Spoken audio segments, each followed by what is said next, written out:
Hey guys, hey, welcome back to my channel. It's Mousy, the ultimate SL clout chaser, and we have a treat here for you today, and it's the Let's Be Fucking For Real podcast. We started, I don't know, Angel, like a few weeks ago, right? With the Is It Possible to Find True Love in Second Life? I don't know Yeah, how that was long. a good one. That was a good one. We were all screaming and talking over each other. We're super passionate about it. But, and you Oh guys yeah, the seem to passion love was it. definitely there. The passion was on a Let me thousand. tell you. And there might be some passion outside of that podcast, but we'll talk about that another time. That's a different discussion for a different day. But you guys seem to like it, and there were some comments left below, and one of the viewers asked us to talk about Second Life businesses and whether or not we thought it was possible to, well, she didn't say this part, but I'm going to format it this way because I think it'll entice people to view. Is it possible to make real life money in Second Life? So that's going to be the title of the podcast today, and we're going to talk about, because I have a wide variety of current and past business owners who's been involved in RP Sims, real estate, breedables, clothing, meshing, and texturing, a scripter here.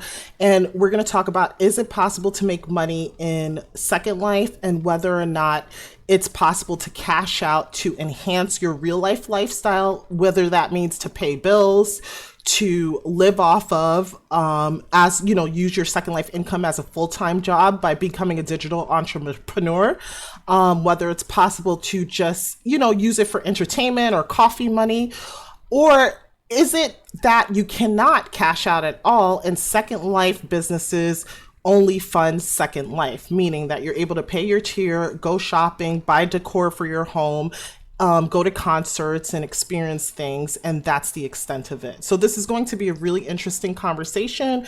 We're going to talk to everyone on the panel about how they got started with their businesses, what they believe is important to become successful, whether or not they enjoyed it, they hated it, what's their favorite part of SL business, what things that they dislike about it, so on and so forth. So I'm going to start with you, Claus. Welcome to the Let's Be For Real podcast, and just tell us a little bit about yourself. Sure. My name is claus.oridium. I have been on SL for, gosh, let's see, check it, almost 15 years now. I started actually as a host in a club, which is no longer around. I moved on to building in Second Life. I played around with Blender, Maya. My first business was a motorcycle company where I made motorcycles. I made clothes after that. I did a lot of that. My passion has always been scripting, though. Recently, my job currently on SL is I am the caretaker of Ludens, as a part of Teulu Breedables. Okay, wow, you've done quite a bit here on SL. So just yes or no answer. Do you think that it's possible to make real life money in Second Life, or are the people that we see who are digital millionaires or who have become real life millionaires off of digital businesses, are they outliers? I don't think they're outliers. I think it is very possible. Okay, you That said is very rare. that's very okay. So we'll go to you, There's only Angel. two SL millionaires I've ever heard of, and that was what was the bed? What was the bed? The first sex bed. Um, what's You his talk about the name? site. No, he sued. So that was the first. He was the Wait, first Angel, million. before you get into that, first introduce yourself and just tell us what you do, and I'll let everyone introduce ourselves, and I promise I'll go right back to you so you can respond to Claus. Okay, just remind me. I 'Cause, promise you I my will. memory. Hi guys. Okay, go ahead, do you think? So you're Angel, and what do you do in SL? Hi, I am Angel. You might know me as Angel Face. Sometimes you might see me on the business account as Yasmin. And currently, I own one of the longest running SL roleplay communities, Lux LA, with our recent expansion, South LA, which is more criminal focused. And I'm also going to be streaming a lot more SL content, including like building, role play, especially with our role play system. I've been getting into a little bit of scripting as well. So if you guys want to check that out, you can find all of my socials, Second Life and otherwise, on allmylinks.com/angelfacetv. Thank Hi, you. friends. Hi, new friends. And you have been running the longest roleplay sim, or at least it's one of the longest. So how long has Lux LA been open at this point? And how many sims? I think around 6 years. And I want to say we have around like 8 or 9. We had a couple more when we had more partners. But right now, I think it's around like 8 or 9 sims. Okay. So, your initial reaction, is it possible to make enough money to sustain your real life and Second Life? Yes or no? Oh, yeah, it's absolutely possible. Be a millionaire now, though, I think we need to really lower the expectations. And also, it's going to depend on what you do. That's fair. Okay, I'm going to go over to Eccentric now. Hi, Eccentric. Thank you for joining us. Tell us a little bit about yourself. I've been in SL, 15 years? Quite a while. But I've done a large amount of things, from auctioneering breedables to texture in SL, and I have my own kid store that's been open for 5 years now. So I make for kid avatars, some clothes, and some furniture. Just depends on my mode. But I've worked for a couple different businesses in SL and did textures for them. Worked in Substance Painter, my Blender, a multitude of things in Photoshop, of course. And yeah, to answer the question, I do think you can make money. Millionaire, probably not. I think that's a little bit of a stretch. But definitely pay for your SL and have a lot of fun in here. And you can definitely make some money to pull out, depending on what you're doing. I think it's very dependent on what you're doing in SL, but I have pulled out things that have affected my real life, as far as like paying for my kid's prom dress, things like that, little stuff here and there. Now, living off of it, I do know people who do live off of their SL money, but it's very few and far between. Yeah. Thank you. That's fair. Okay, and last but definitely not least is Skylar. And Skylar has her own YouTube video. She used to have a decor business, real estate business in SL. And Sky, why don't you tell us a little bit about yourself and your opinion on whether or not you can make enough to pull out of SL and live in real life? Hey everybody, what's up? This is Skylar. How's everybody doing in YouTube land? Anyway, so yeah, I've been around since '06, and I have done some hardcore Second Life business in the heyday of Second Life, which was in like 2013. And this is when, there was even a feature of Second Life on a TV show called The Office. So we had like 1 million people, at least, online at the same time. So real estate was booming. So back then, could you be a millionaire? Absolutely. And somebody did it. And her name is Angie Chung. And it's proven because she's in Forbes. So can you be a millionaire? Yeah, but you got to put the work in. And it is a lot of work. I own 6 Sims. I put in 60 hours a week. And it got to the point where I couldn't do it anymore because I neglected my real life. And I had to go on hiatus for 3 years because of it. So you have to decide and learn how to balance. And yeah, you can make a lot of money in SL. So Sky, only if you feel comfortable saying, and because this business has gone and passed at this point, how much money do you think you were pulling in on a monthly basis when you owned the 6 Sims in Second Life's heyday? Oh, 6,000 USD a month, easy, cash. And that's not including paying for the tier. Wow. Of the Sims. Yeah. That was pure easy. profit. Easy. I Girl, would sell get it. out an entire That was sim. them grandfather sim prices too. Hey, that you can't be no Amshi Chung no more. Like she got them exclusive prices. I had Nerdy Divas. That was the name of my company. If there's any old schoolers you may or may not remember, I had 2 partners who dipped out on me due to romance problems. So I was in charge of all 6 sims by myself, collecting all the money by myself, making bank by myself. But I was not only a property owner, I was the mentor of each and every one of my residents. How do you do this? How do you do that? How do you put a wig on? How do you put the radio on? How do you deed? Everything. So I was their wiki. So draining. I had to get away. Even at that price, making 6K. You were It was the either that or my real life.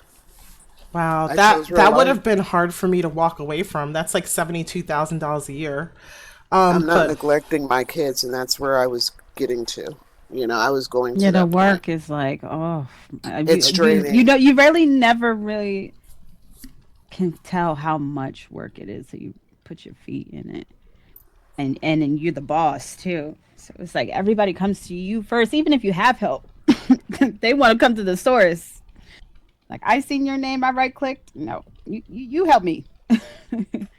It gets us a lot. yeah, I could definitely see that. So, Angel, I promised you that I would allow you to rebut Claus when Claus said he thinks you can become a millionaire. And why are you skeptical about that? Millionaire, guys, we're just talking to talk. I don't think the standard would be millionaire, right? Like that would be an extreme, just like not making any money would be another extreme. I think somewhere in between would be ideal and something to aspire to. But let's just talk, since we're just talking and throwing things out there, why do you think it would be harder to become a millionaire in SL in today's time in 2024? Well, it just doesn't happen very often. Well, first, in order to be a millionaire, you have to have a product that is not only a rare commodity, but it's a commodity that's in high demand. And in SL, everybody can create what you can create. If you can create it here, someone else can. So that's like a real big problem with the SL, right? There's no like real trademarking or like patenting. You can't really patent your product here, and even people can just flat out steal it at this point. Um, so you have to have something that's a rare commodity, people really want it, and it's not easily replicable, which is not it's not a lot of things on here that's not easily or replicable, period. Eventually someone's going to make it. I Well, think that's all of why I those got into things scripting. combined, that's why I got into scripting too. That's definitely, and honestly, I wish more people would get into scripting. But if you're going to make money here, I think that that's one of the least saturated commodities markets that you can get into, and it's so once you like learn, it's the possibilities are really wide open with the types of things that one you can create, and two, we have so many things that are missing here. Like you really don't notice, especially until you role play. Like, I wish I had a trash can with a pedal on it. Like just simple things, or oh, I wish I had feminine products. You know what I mean? Like all of those things make SL feel more real, and then the scripting makes it that much more real by making it interactive. And that's something that people really crave right now, I've noticed. So that would be something good to get into if you were gonna maybe like make real life living. I think that that is absolutely doable. If you just look at the stats, right? There's last time I looked at the economy on SL was like what we pulled in 38, 40 million to creators um, in the year, but that was spread across like I think 100,000 creators or something. That was the estimate, right? They can't tell exactly, but if you divvy it up like that, there's no way everybody's getting a million. Um, and I also feel like a lot of that is like real life, right? You got a 1% concentrated. They have monopolies. Those are actually companies. Like if you think of a what's that clothing store? It starts with a B. You know what I'm talking Blueberry. about? Blueberry. That ain't one person. It's not one blueberry. It's a blueberry field. Popping that stuff out. So they make a lot of money, but they have a bigger team. So that if they are hitting the million, that million isn't going to just one person. But that's why they're able to do it, because they can produce so much more. It's an actual business organization with measures, textures, and rigors and things like that. I'm actually glad that you mentioned real life, because a lot of people don't understand that real life economics applies to SL. Very much so, actually. Much more so than most people realize. And the egos that come with it, we could talk about that. Well, yeah. I mean, we could go into a whole discussion about the psychology. But continue along the thought process of the real life economy impacting Second Life economy. Let's talk about that. Claus, go ahead. Yeah. So right now, I mean, I guess many people would argue with me that it might be a recession. I mean, people's bills are more expensive, you know. I mean, on some occasions, you know, we're even having trouble buying food, you know, because we got to, you know, figure out whether or not we're going to pay our bill or, you know, we're going to put food on the table. You know, Eccentric is, you know, my real life, and we're a team. You know, of course, you see Iridium on her name as well as mine, so you gotta guess that. But I think, as far as Second Life, and just moving back to that question of is it possible? It is possible. Everybody brought up good points, so it's not necessarily realistic. But I think when you're talking about like the real life economy and the way things are going, you also have to realize that, just like a real life business, like I sell in real life as well online. And people, you know, the market is saturated on clothes, it's saturated on toys, it's saturated on video games. I mean, you go into a Walmart, for example, and there's an entire, you know, aisle of cereal. You know, there's so many decisions. I don't even eat cereal because there's so many cereals on the shelf, you know.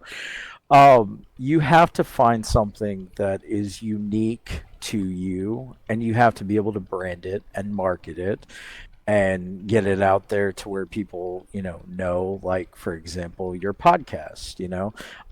I'm sure many people would never have heard of my name, you know, but now they might. You know, that's a completely different concept, and most people, when they're talking about Second Life, when they're builders or etc., they create right on here and they send notices out in their groups, but that's not real marketing. I mean, that's just the assumption that the customer will find your sim. And I'm sorry, there are thousands of sims. I mean, there's stores that I'm sure all of us have never even heard of that may be, you know, that next millionaire. But because no one really knows about it, no one knows the location. It could be on mainland where, you know, rarely people but, you know, newbie avatars go, you know, they may never be discovered.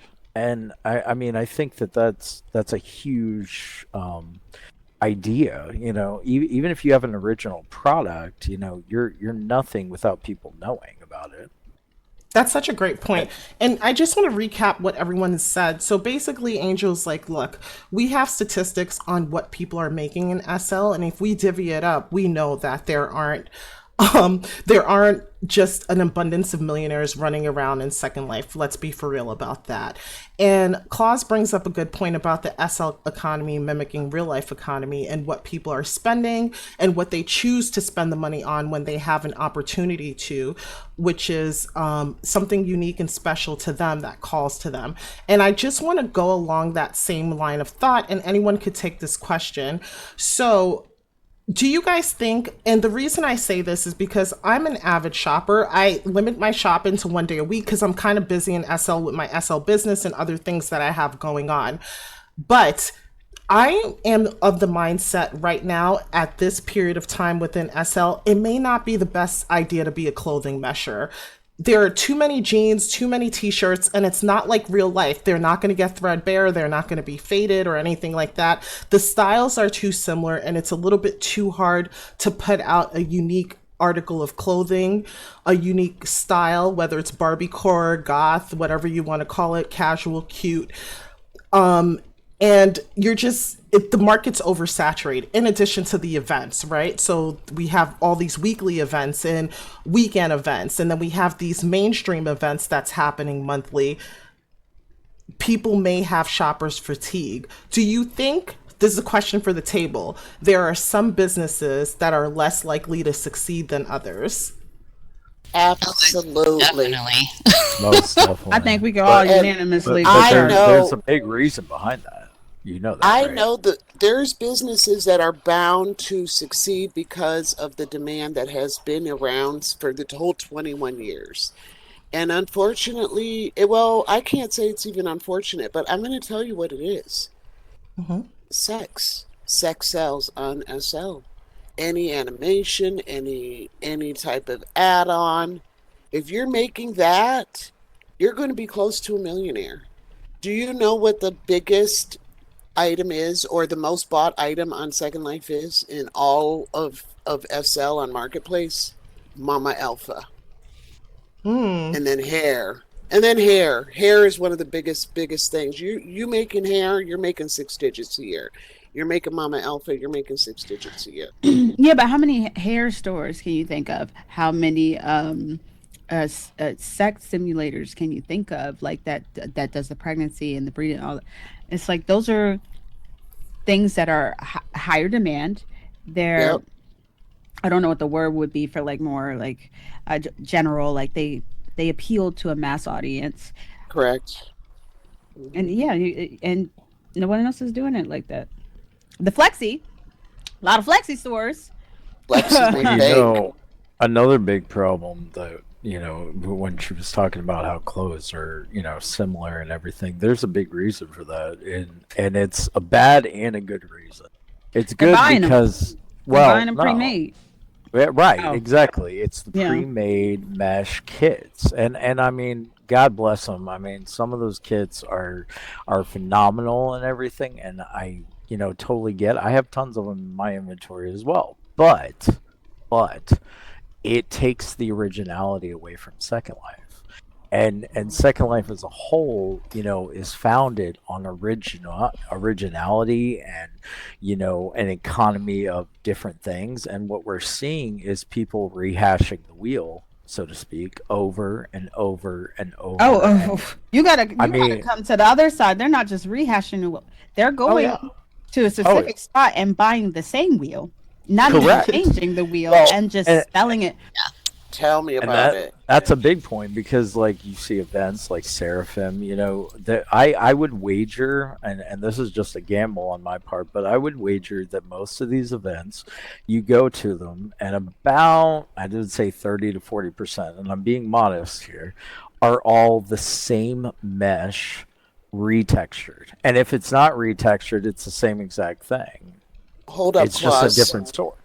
Hold up. I'm not going to say any names, and I'm not going to call out the store that did this, but I went to an event just recently in the past 2 weeks and looked at a mesh product that they were selling that they did not even bother to retexture. It was the same texture that came as it did in the full perm pack. Why do I know? Because I own the same full perm pack from the same full perm creator. Exactly. It was And a they didn't even you know where that retexture comes it. It was a closet You know clutter item, and they changed- overcharged for it too. Let's say you could buy this closet clutter item, a full perm mesh item, for 250 lindens. What were they charging at the event, Sky? 75 linden each.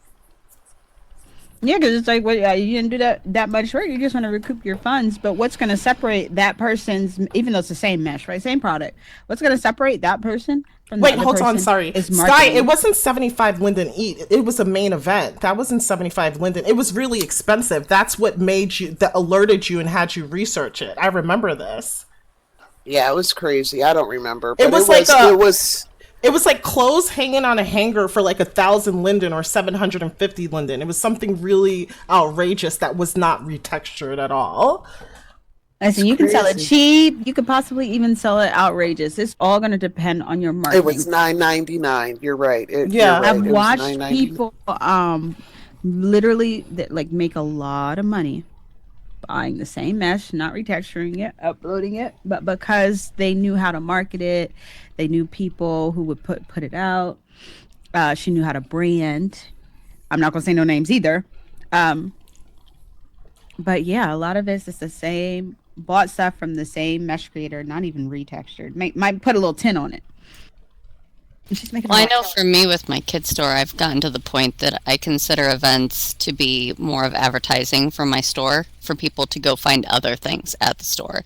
So I may probably look at this wrong, but as long as I'm breaking even on the entry fee, then I'm usually pretty happy. But usually I actually make quite a bit more because I add a lot for the kids, because kids clothes it doesn't sell at high dollar value like the adult clothes do. Kids clothes are right at the 300 linen range. That's what you're going to find. And I don't know, I guess I've always looked at the events as they're great tools to use, but I look at them as my advertising for my store and what I'm putting into it as far as to get people to my actual in-world store or on Marketplace. That's exactly how it should be. And those type of events too, like the kids events, I think those are going to be the longest lasting events. I think events are going to be on its way out, honestly. I think it's going to be a slow decline, but things like that, and those are the type of events the only type of events I still go to. Like, we love role play, specialty events where it's like, I can find new creators that make these things that I don't see very often. Okay. Only events that are going to last are those weekend sales. Those are the weekend take over. Mm-hmm. But I'm just talking like the month-long events. Those are on their way out. But even those weekend events have gotten so exclusive just to get in that if you don't know the right people, you don't get into them. And a lot of them don't advertise for kids, like kids' family items. They advertise for just adult items or moderate items, but they're not like the kids' side of things in SL or like the family related stuff. Like, I want to see more of those events that actually like cater to that population too, because there are a lot of people who RP in SL and do the family and the kids. Like, we have a few SL Absolutely. kids as well, and I know when I go to the events, like the things that I want are like, and this is why I make them in the fall and stuff, is I want like the campfires with the kids and the parent poses and where everybody can be involved type thing. I don't just want, hey, I just need these sex poses, blah, blah, blah. I want a mix of things that is just fun and things you want to do in real life with your kids, or I don't know, just the things that you find normal in real life, but you want it in SL too. Well, seeing as how I'm the only male here, I'll just go out and say it as well. I mean, male clothes are in a decline, a huge decline. And the ones that are, well, you have to understand too. That's because men don't know how to style themselves. Well, I mean, that's fair. That's fair. But one thing I will say is, most of my clothes are years and years old. I mean, I'll just go out and say that. And the reason why is because when I go to like a store, I haven't bought clothes in ages. And the main reason why is because everything's the same. Mm-hmm. Everything looks the same. Everything feels the same. It's all just, what is the word? Homogenized, I guess. Everything just looks so similar and there is no creativity. And that's one of the reasons why originally I got into clothes, was because I was like, oh, well, I'll just make my own stuff and see if it sells, right? And what you find out is that, the majority of people who play SL are either on female avatars or the female themselves, right? And the male market is not near as big as, say, you have like Cuddly Kitten, you have Blueberry, you have all these stores, right, that, cater to a female audience only.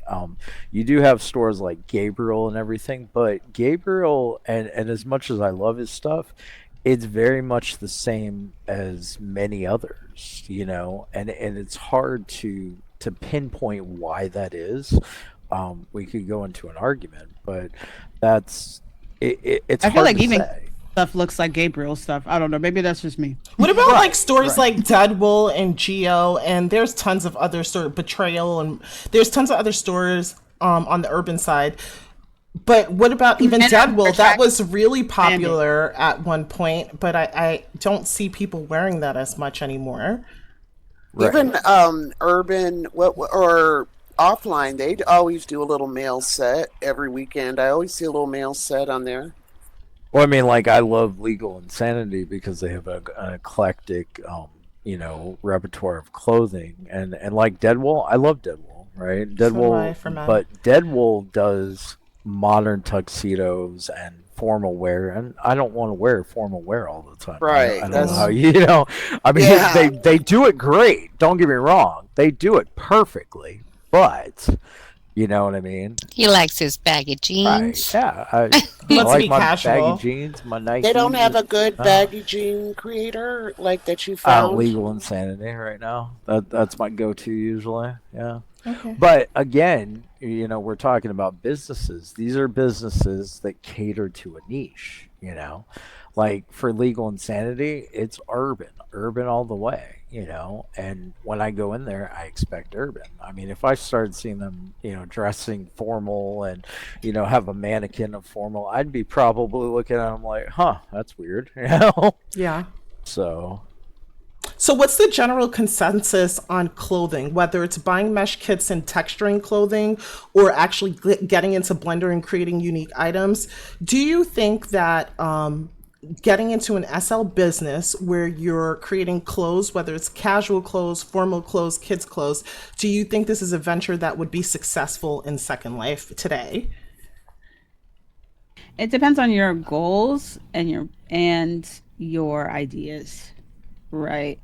I think it's going to be one of the hardest things to get into because it is a saturated market. But we just named a bunch of different clothing that we would like to see, or types of clothing that we would like to see. So there is still open market that hasn't been explored a lot or touched. But you have to have a passion in that. You can't just you're going to burn out real fast, especially on Second Life, if you're doing something that you have no interest in. You're just doing it for money. it also depends on your skill set, most Yeah. certainly. And it's Well, with a that- lot well, of well- time. Well, that I don't. I feel like we don't realize now how many creators actually don't make their mesh anymore. They have meshers. They have, What about Blender AI modeler? Well, if you start Don't mess- right-clicking clothing and checking the creator, you'll find that a lot of it isn't, No, created but by- it No, don't even but have, if you it'll upload an have- item, it'll have your name as a creator. So that's not necessarily a tell. But what I'm saying is now AI can create mesh. And I was looking this up, and I think it's literally called a Blender AI model, right? That's what the name of it is. oh, that's new. Well, here's the question. Yeah, Does it Blender's fit as AI well? modeler. That's what it's called. Oh snap! They came out with that fast. I thought it would be a couple years. Yeah. 'Cause if you don't know how to rig, though, it doesn't matter how good. Rigging's gonna take a minute, but But you can outsource if ring it. You can outsource rigging. I have a person on Discord who rigs for every single body, and he makes a living doing that. Or you can make decor and just throw animations in it. You think there's some furniture stores that make bank? I can name a few. Well, I heard from insider information. I ain't gonna say the store, but I will say this is, if not the biggest, one of the biggest decor stores, right? Been around for a while. This little birdie told me, because I tried to do a collab and they were really kind of stingy about it, and I was like, we just said no.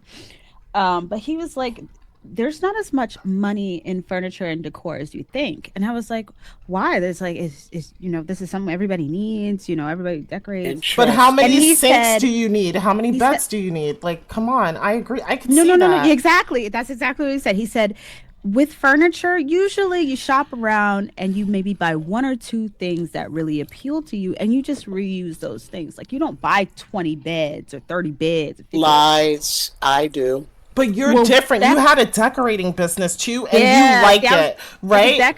I was like, wait, what do you mean? I know, and I know you for sure got more than 20 beds in your inventory.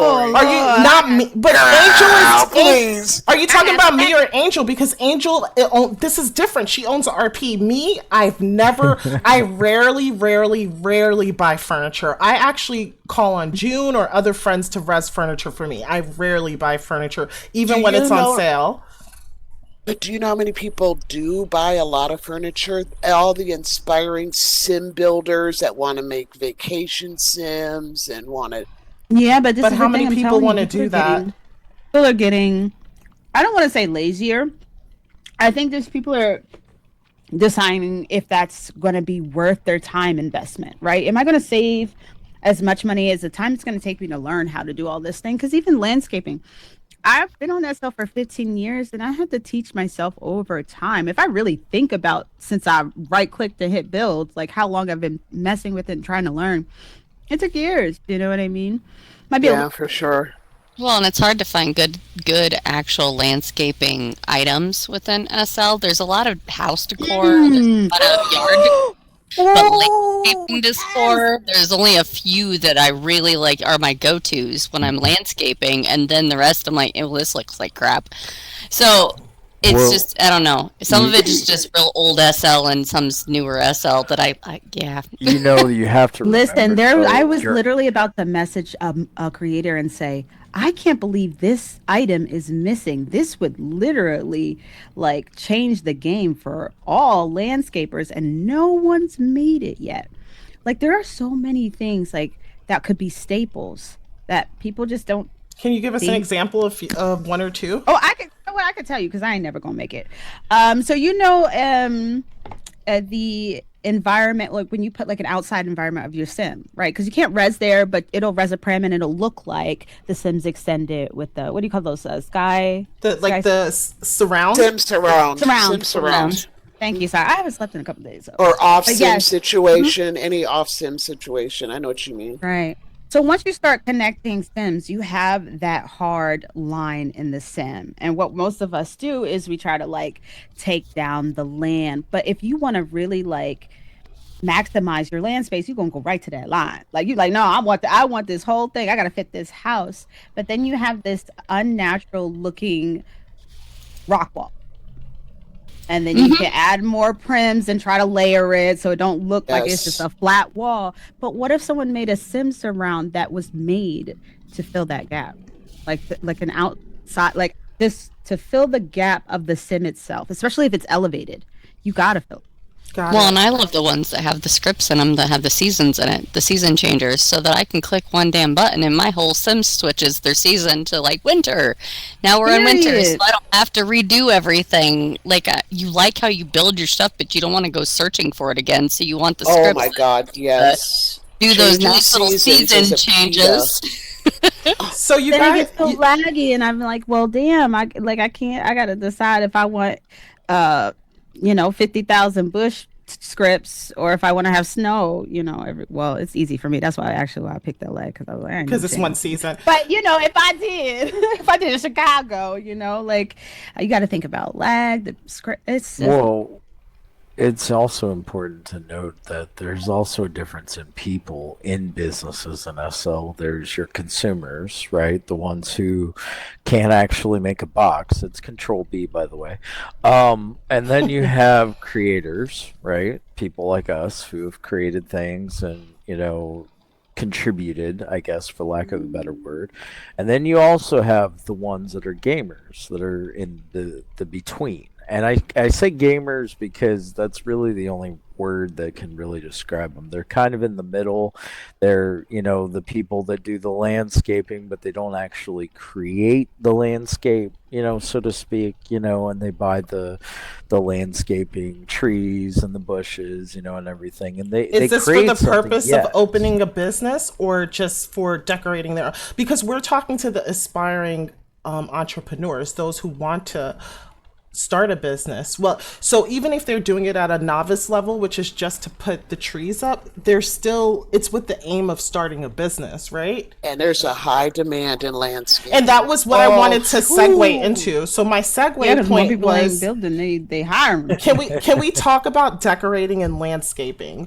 Do you think that is something that someone can actually make a good living in SL, even pull a little hobby money out in real life if they were a decorator or a landscaper? And how long do you think it would take to cultivate that skill?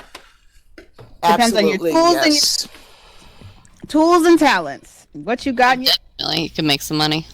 Yeah, I know landscapers that charge $100K for a sim deco, and I know people that have paid it. That's good. Yeah, I used to charge $20K for a quarter. I got quoted $350K. I said, and people pay it. What? $350K for how much land? That's him. A sim. What? That's like what, $600 or something?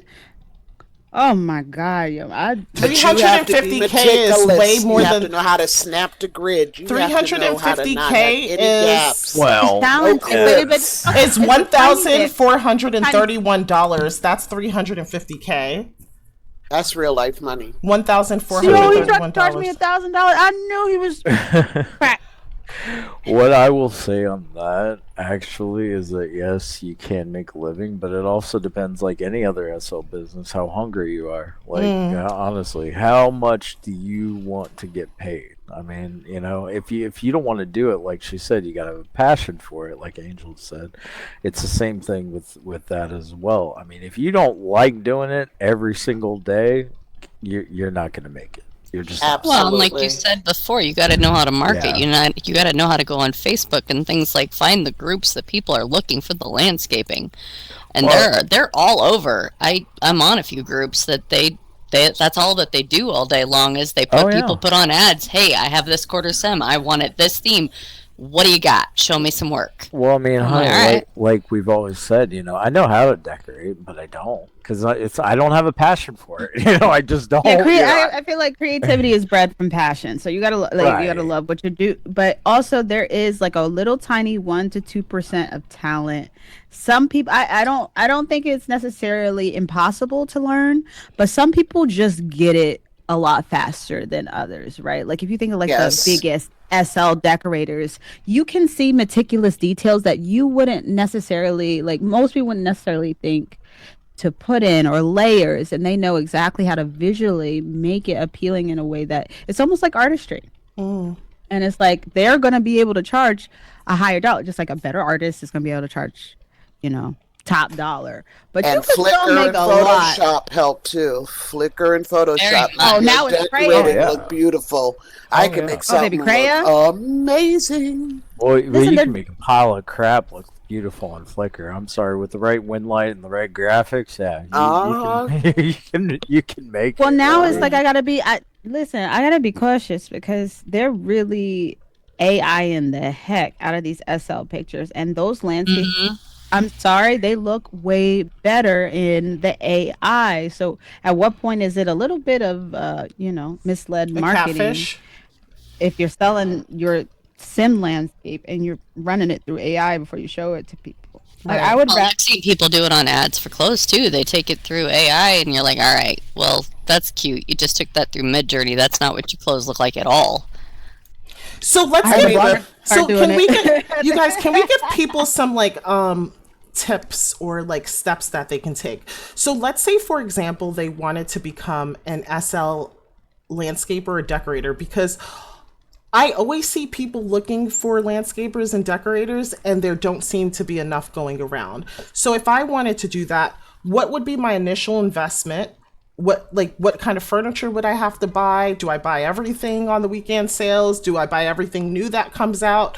How much skill should I have before I put myself out there? And what can I expect to make just starting? YouTube.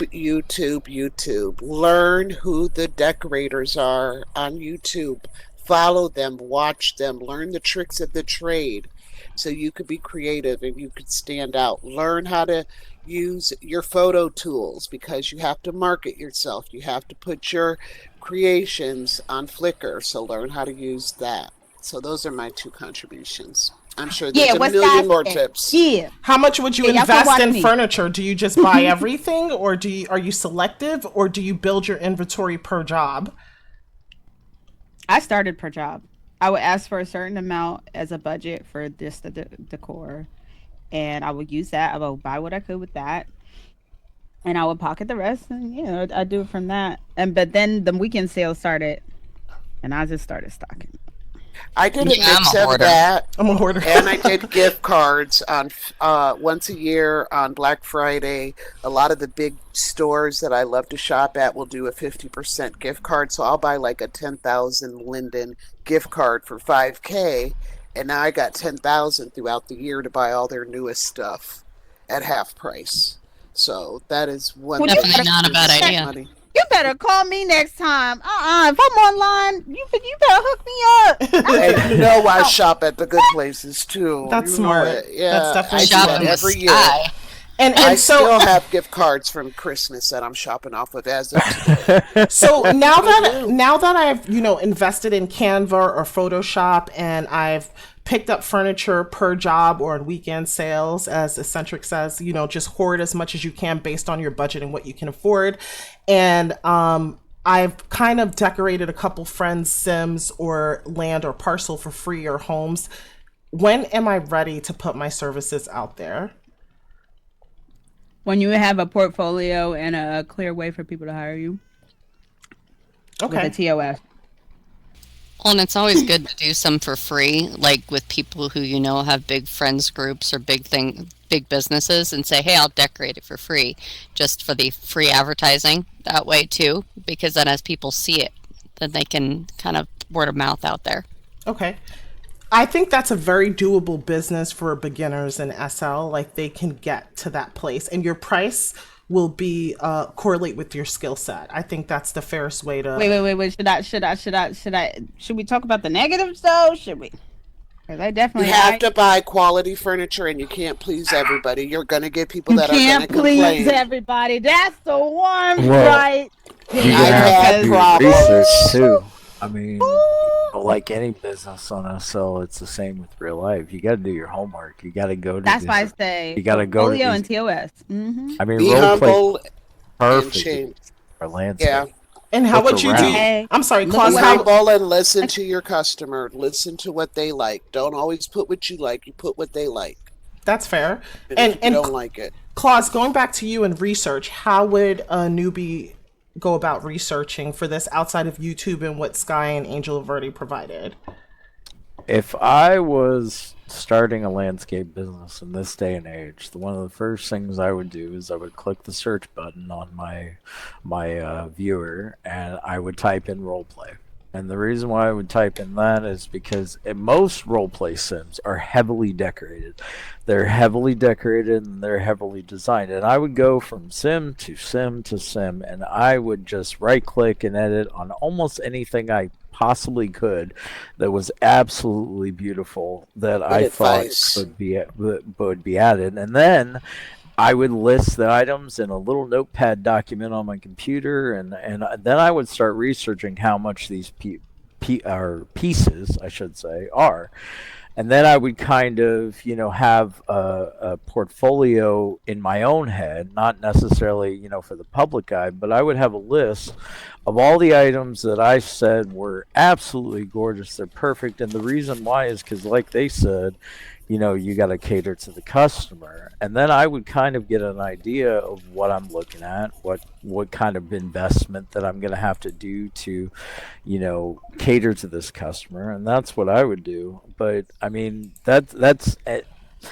it's only bad in one way, because you don't want to reinvent the wheel, right? You don't want to do it exactly like that person. But inspiration is everywhere on Second Life. Absolutely everywhere. One of my biggest hobbies is going to different world sims, like, because we do have an international audience in Second Life, and I would go to sims like for Japan recreations and China recreations and European I want to go. recreations. And the reason why I did that is because, here in the States, I'm pretty sure all of us are in the States right now, because you may not be, accustomed to seeing those things. There are a lot of creators that we don't know anything about that have decorated entire sims, and we don't know it because it's not our main language, and you may see something, right, and you may not understand the language, but it's absolutely gorgeous. So I mean, that's what I would say as far as a tip. Can I add one important thing? It's important that you have land, that you have access to editing the terrain, because you have to learn how to raise land, lower land, and there are YouTube tutorials. That's a big part of landscaping. So you have to have land to practice on. I just want to know this. Why hasn't anyone created a course on how to landscape and sold it? Like, if I knew how to landscape... Because I've been busy. I would have. That's what the first thing, because it's such in demand. People are dying to learn about this. Like, why hasn't anyone done this? There's a lot of tips and tricks, and then it's the gatekeeping, right? So, like, he was talking about inspecting. Baby, call me Inspector Gadget, because I'm gonna inspect everything. She sure is. And I be seeing like how they try to link things and rechange the names and stuff. And I'll Absolutely. screenshot and I will message the creator. I will say, "What is this?" Okay, like y'all not gonna gatekeep the things that keep y'all lights on. Like y'all not gonna gatekeep around here. If they're charging $350K as well. Yeah. I mean, if I was going to make a course on scripting, for example, how would I monetize it, right? Well, if I did a YouTube video, that's free unless it's advertisement, right? It's Like, I would no, you So- make it private and you send the links to those you want to send. But I think you need to figure out how to make it shareable. They be sharing. Yeah, how to not Right. make it shareable, or I would find a say Patreon. platform where it won't be. Yeah, behind a paywall. But most people use YouTube to post videos to Patreon. It's like There's a stream service as well. They have Streamable, but I think actually Patreon even put their own video service in. That would be great. I looked at mine. I'm grandfathered, so I got like 100 gigs of space. I could just upload straight to Patreon. But I was gonna do that in a Google Classroom, right? So you can lock the Google Classroom to who you want to when it's view done. it. Yeah. The videos are up on there, so it's going to be free to the students at our university, and then I'll put it on. I'm going to make an SL tier for my Patreon. So I am going to do a landscape and basics and a landscape and advanced class. 'Cause I do know some tricks. I know some things. You do. Okay? And I can't give y'all all the juice on this. So I gotta have You y'all guys come back. can't. Sorry. Go ahead. Oh, no, I was just going to say one example that I would like to give is that when a lot of people talk to me about griefing, because I used to fight griefers, one of the things that I would do is I'd sit down with people one-on-one, and this was not something I, got paid for, and I would sit there and explain all the different ways that you can defend yourself against some of these people, So, I mean, it really depends on how in depth you want to get, really, Well, and I've paid for classes before in SL too, like Friday. people's classes for rigging. Yeah. People put classes on Fiverr outside of SL. I see people that are like SL advisors. Like, I could totally do that. Like, you know how you did the makeover clinic situation? Yeah. All day on Fiverr. Oh, we I can was talk thinking about being that an SL too. business advisor. Like y'all think it would be you? Would y'all come to me for business advice? Yeah, I would. I would also say this. Absolutely. I met a woman on Lux All LA. of you. I actually met a woman on Lux, and her name was Sherry, and she is like I love Sherry. oh, you know her? She's a marketing expert in real life. Like, she's an MBA marketing expert, and she does this, and she transferred her skills to SL to help people market their business. And I'm like, I need to have a one-on-one with her. Not about SL, but about real life, like just for little things that I have going on. But Angel, I would definitely buy a course from you, not because you're my SL sister, but if you guys are looking at the bottom of my screen, I have something called Pixels, and it's RGB, where you can like literally hover on an item and it tells you the colors of items that you can match it. So if I wanted to match a table to this drink, I learned that from Angel. So you have like these obscure tips that I don't know where you got them from, but it is super helpful, like using that developer tool on the top of your Firestorm. So yeah. I was literally just clicking stuff. Ain't that crazy? Yeah. I literally had to just click on I was like, what this do? What this do? I'm so glad that there's YouTube tutorials now, because Yeah. You had to figure it out on your own. Absolutely. we had it hard. I think old Those folks that beginning we had it years. hard. Yeah. Tell Them me youngins about don't know it. how they got it now. Let me tell That you part.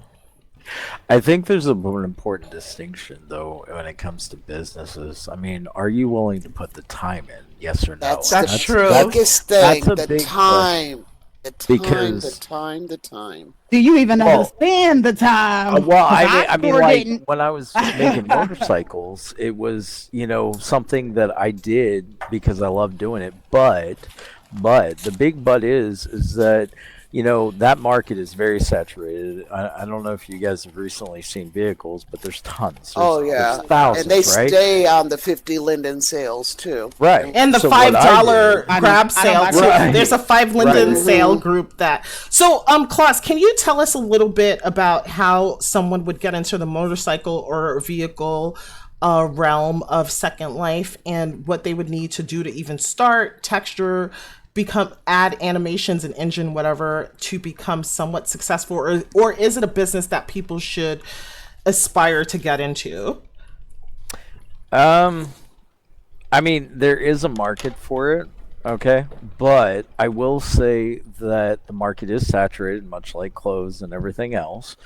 And you have to pick a niche. And what I mean by niche is, what is your motorcycle or vehicle or car, or what is it going to do? For me, when I got into it, the market wasn't as saturated at the time. And I noticed that a lot of people, they would slap, full perm parts that they would buy from these meshers, right? They would put it together and they would put a half-ass texture on it, and then they would sell it for 500 to 1,000 Linden, and people were buying them.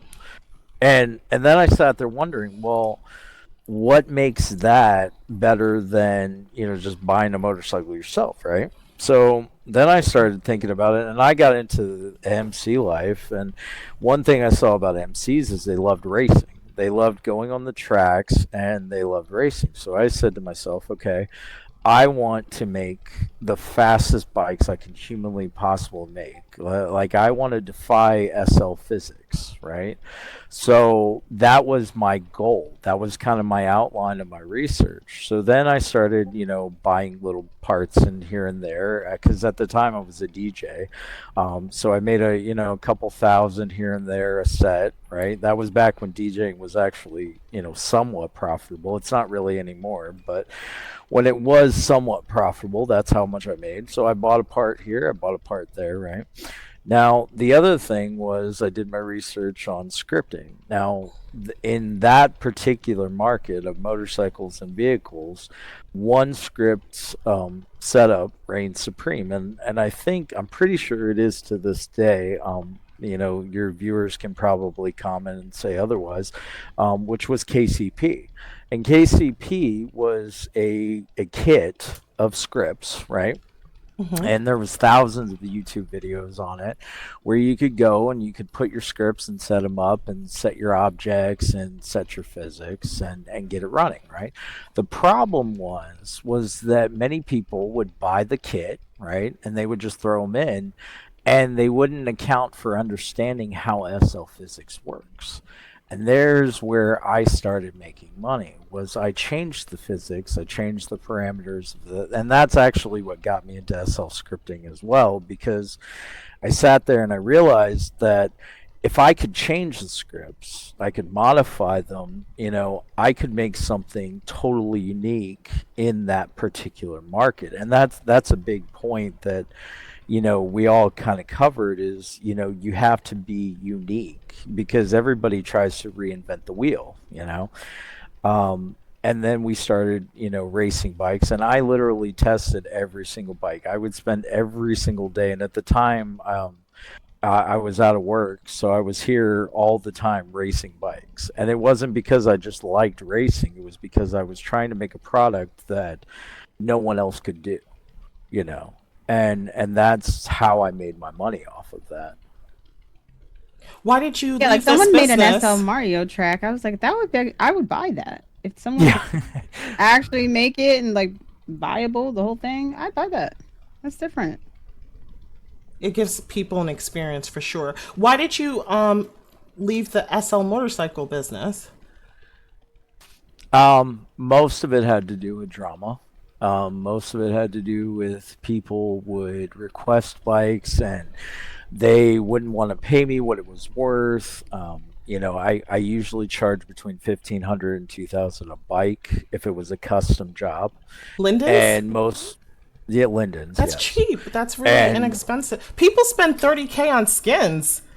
Oh yeah, no, don't. And I got to the point where I'm like, I'm putting in, 2 and 3 days worth of bike. It's just not worth it to me, And at that point, I said, okay, I'm going to back away from this, and I'm going to focus solely on building and scripting, like building my own mesh. I sold bike parts for a while because there were stuff that, people did not see, and then I made myself marketable. And then when I left the MCs, you know, the role play aspect of it and everything, I started trying to build, you know, various products, and you know, sometimes it worked, sometimes it didn't, you know, and that's a big part of it. How much time are you willing to invest? You know, I know for many Blender is very hard, but if you can learn how to use Blender, because Blender's free, you can create anything your mind sets your mind to. I mean, one of the biggest things that I've always said to people is SL is what you make of it.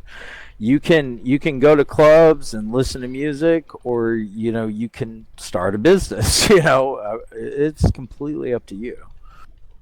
That's great.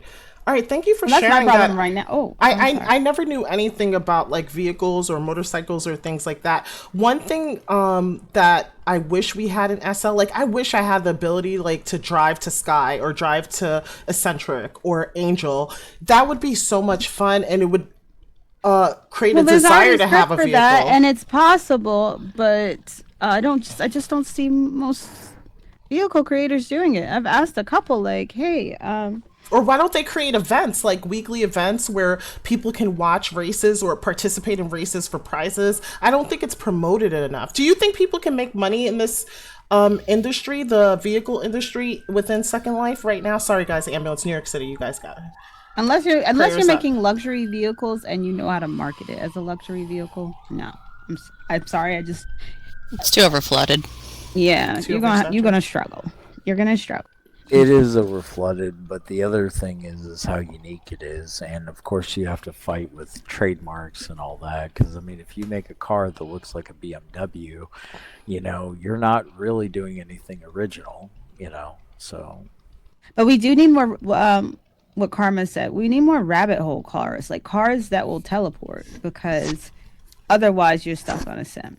Like, if you have a teleport, and I've seen cars do this, so it's not, the script is out there, it's possible. I just don't see more car makers marketing this, because yeah, if all I had to do was drop a tunnel or drop a script into a tunnel and drop the script into my car, or not even have to drop the script into my car, just dropped the tunnel, whatever, and my friend could drop a tunnel on her sim and we could actually drive our cars, you know, to different locations. I think you could resell the same cars just with that. They started using more of the experience teleporters too, like Sims linking up with experience teleporters. That would also be possible as well. Well, the other how do you put it in the car? You know what? I'm gonna link up. Well, the other thing with vehicles is most of them are just gigantic paperweights. They look nice, but they don't really function. I mean, and that's going back to what I was saying. You know, it looks nice, right? But does it work? You know, is it real? You know, and most of them aren't. They really aren't. It's just I don't see what you could do with it outside of park it and use up 100 sims and 100 prims, in front of your land. Like, there's nothing to really do with it. Remember how excited we were when Sims 3 got cars?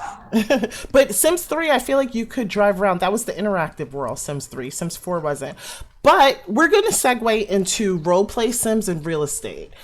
Is it possible as a newbie or a novice to start a roleplay sim or community? That's one of my most popular videos. People still hit me up today about Lux. They don't ask about so much because you still exist, but there was another one, I forget, it was Ria's sim that's no longer open because she left SL. People love roleplay sims where you can do things. Is it possible to make money on creating a roleplay sim? I'm going to start with you, Eccentric. We haven't heard from you a lot, and plus you do the family thing. Yeah, I think you can make some, but I don't think as a noob that you'd probably be best off to try that, because one, a lot of newbie people don't know how to roleplay. Not real well. That's something that I feel like is more learned over time at going to those places and going to experience places that people know how to do that. I just don't see that as something that would be good for a newbie to start at. Plus, there's so many good places out there that I feel like don't get enough exposure as it is. Okay. We'll talk about real estate last. Anybody have anything else to add to that? Angel, I know you probably have a lot to add. You see, you said my name. You know I got I know you have a lot to add to that. I would highly, highly advise against it unless you are super, super passionate about it. Because with all the other businesses, you have way less overhead to start. With a sim off the bat, before you even get your first renter, even it's gonna cost you a lot of money. Just plan at least a few $100s you're gonna have to drop off the bat. Let's say you have like a quarter sim, right? So that's where I started. Tell us what the investment would be. For me, for the quarter sim, the investment was I bought a townhome. I bought two Diamandis houses, and I bought one like a shop. And I already had some beach pieces and some boardwalk pieces. It was fairly simple. But people just really like the concept and the idea that I was going to. But I was like very adamant about, I'm not putting money into this. I'm going to see how much it grows organically. I'll reinvest whatever I make. So I started with that tiny, it wasn't a huge investment, but I would say overall, I still probably put in at least $100. And then the sim itself, it's what's $16K a week, $80. Wow. You know what I mean? Times have changed, Angel. When I sold land, it was so different. We didn't put anything on the land. All we did was parcel a bunch of 1024s, 2048s, 4096s, chop the entire sim up like that. Okay, we didn't even give anybody any border, and we just sold each and every parcel, and it filled up overnight. Well, when they changed the price, 2010 to 13. Not that's now. Linden's fault, because they changed the prices, and when they changed the prices and they just left the grandfather prices to the people who are already here, now you're competing with Linden Labs for price per print. So Gotcha. the rip, it's the same price. How are you going to buy a land from Second Life, and you can't charge more than what the land barons are? So like, it's just impossible. I would say it's near impossible for you to just sell plain land. That ship failed. But even the roleplay sim, right? Like I said, people are just hiring now. They think that if the sim looks good and it has enough buzz that it could stick around. But like you could flip mainland now. You can flip mainland still to this day if you know how to deal with those auctions. Can I ask you guys a question? Do you feel like there's a distinction between real estate, which is like cutting up parcels, flipping mainland, and roleplay sims? Because I think there's a difference there. Big difference. There's a huge difference, but new people don't understand that. Can you tell us what the difference is? Will look at the parcel price of just plain land, and they'll look at your house and they'll be like, I only get this many prims. Why would I? Well, sweetheart, the house got to take prims, the road to the garage, the road around it, the signs.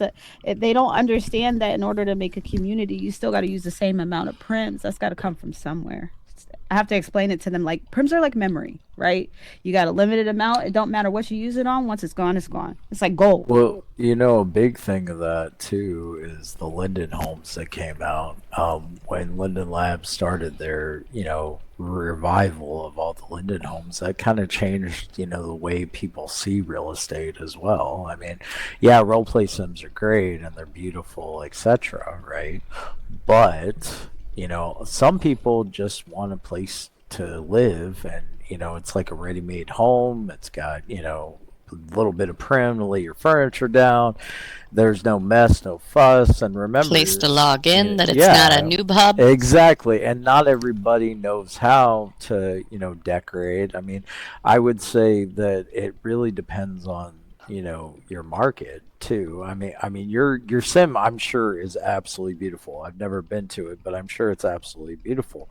But it's also how much people are willing to invest time wise, and some people don't on Second Life. You know, they just don't. They don't. I'm like on my last, I will say this, I'm on my last leg. Like it is very, very difficult. And if I didn't have a genuine passion for what I was doing, oh baby, them Sims would have been gone. Them Sims would have been gone. It was definitely more lucrative when the pandemic was around and there was way less competition. So we boomed like 2020, 21, 2022. I was definitely making as much as I was making in my real life job. Like I was able to be comfortable with what felt like, compared to what I'm doing right now with the scripting, minimal work. So it worked well for me. But once so many of these beautiful Sims, and mind you too, with SL, there's always something new coming out. There's always, it's making it better. Now there's PBR, right? So now you're going to have Sims that come out with all the rocks as PBR, all the bushes, all the grass. And I've had to also just revamp all of these Sims while people live on them just to keep up with all the new things coming out. It's hard to compete right now if you just have a nice looking Sim, and then people get bored. No matter how beautiful your Sim is, they're like, I'm tired of California. I want to move to Wyoming. Yeah, and then too, you got people like me and Eccentric who do breedables, and you know we need a lot of prims. You know, not many role play Sims can cater to that either. You know, I mean, I guess we could. There would be no way financially. Right, right. No way it can't compete. Even now, I'm noticing roleplay Sims have gone down to the average of 2L per prim, right? It used to be around like 2.5, and that's where I started at. But compared to land sales, that's pretty much what land is. It's around 2L-ish per prim. And so if that's what it is, and that's what I'm selling it for, where's the profit margin? And then you got to account for all of the houses aren't going to be full all the time. Unless you popping. You got that wait list going. All of your houses are not going to be full all the time. You have to make sure you account for. It is like a math. It's math is the first thing that I do whenever I build a Sim. I count it up. I say, how much am I going to make for this? My goal is to have a 50%, occupancy? profit. Well, yeah, no, 50% profit at full occupancy. Got it. So then, like, I might have a. We did that with our auction Sim too. When we had an auction market, we had to do this the same thing, is figuring out how many prims you're going to need for the auction, how much you're going to have to charge if you're like 50% full on your rentals to cover your rent. So you kind of have to figure it out and balance that out too. So yeah, I get where you're coming from with it. Mm-hmm. Even if you do none of the decorating, even if you don't touch a single prim, you still are going to have to run it like a business, and there is work like that. And the customer service, I think people underestimate. I definitely did. I definitely underestimated how much work it would be. And how much time are you putting in? So how much time, you're a different situation because you have 9 Sims, right? But like, let's say we have a new person starting out and they have 1 Sim or a quarter Sim or a half Sim. How much time are they really going to be investing in this once they've done the math and they figure out I can make a 50% profit? If it's 80% occupied, then what? It's all going to depend on, one, do you want to be different? So my situation is different right now because I got to the point where I noticed the commodity's not there anymore. Like the demand is not there anymore because it's getting saturated. Like role play Sims pop up now all the time because they don't have to put the time in to actually build it, right? They hire someone. There's people who do Sims in a week. You got a beautiful Sim in a week. Okay, like it's. So now you have a beautiful Sim, but there are a lot of beautiful Sims that are empty. I literally don't see anyone there. So there's the marketing aspect of it. So how much time and effort and money goes into marketing? The marketing's not that well for me. The marketing's not that bad. So that's the 2 big things I think is, one, what's going to make you different, right? So that's where a lot of my time sink has now went into the scripting aspect. That's what's really eating up my time. But if I was the scripting, let's say I was able to hire out for that and get exactly what I want, I could afford it. I would say the time investment is actually not too bad. I would say as long as you allot a couple hours a day, you could be perfectly fine, even by yourself. There was months and months where I ran it with no admins. It was just me, little old me, and we still survived. And I had a real life job, you know what I mean? A kid. I was still able to do my real life, but I was not scripting at that time. And I would say I was putting in like maybe 2 hours a day that I had to. But you said those And then days are long gone where you have a beautiful sim and you just, Gone. have customer service. Like your sim is different because you have a HUD. I always mention Liberty City for all my OGs out there who knows Rest what in that peace. is. Rest in peace. One of the best roleplay sims ever. I love that place. But your sim, you're going to have the ability to cook drugs. You have interactive washing machines and cleaning supplies to build cleaning skills. You have a university that actually feeds into the HUD that helps you to get a job on the sim. So it's different, right? Your situation is different. Yeah. And I would say for me, because I'm so passionate about it, my creativity is way bigger than my skill set. So I That's have everybody. all these great plans, ideas, things I wanted to do. Some things I've learned how to do. I could do it.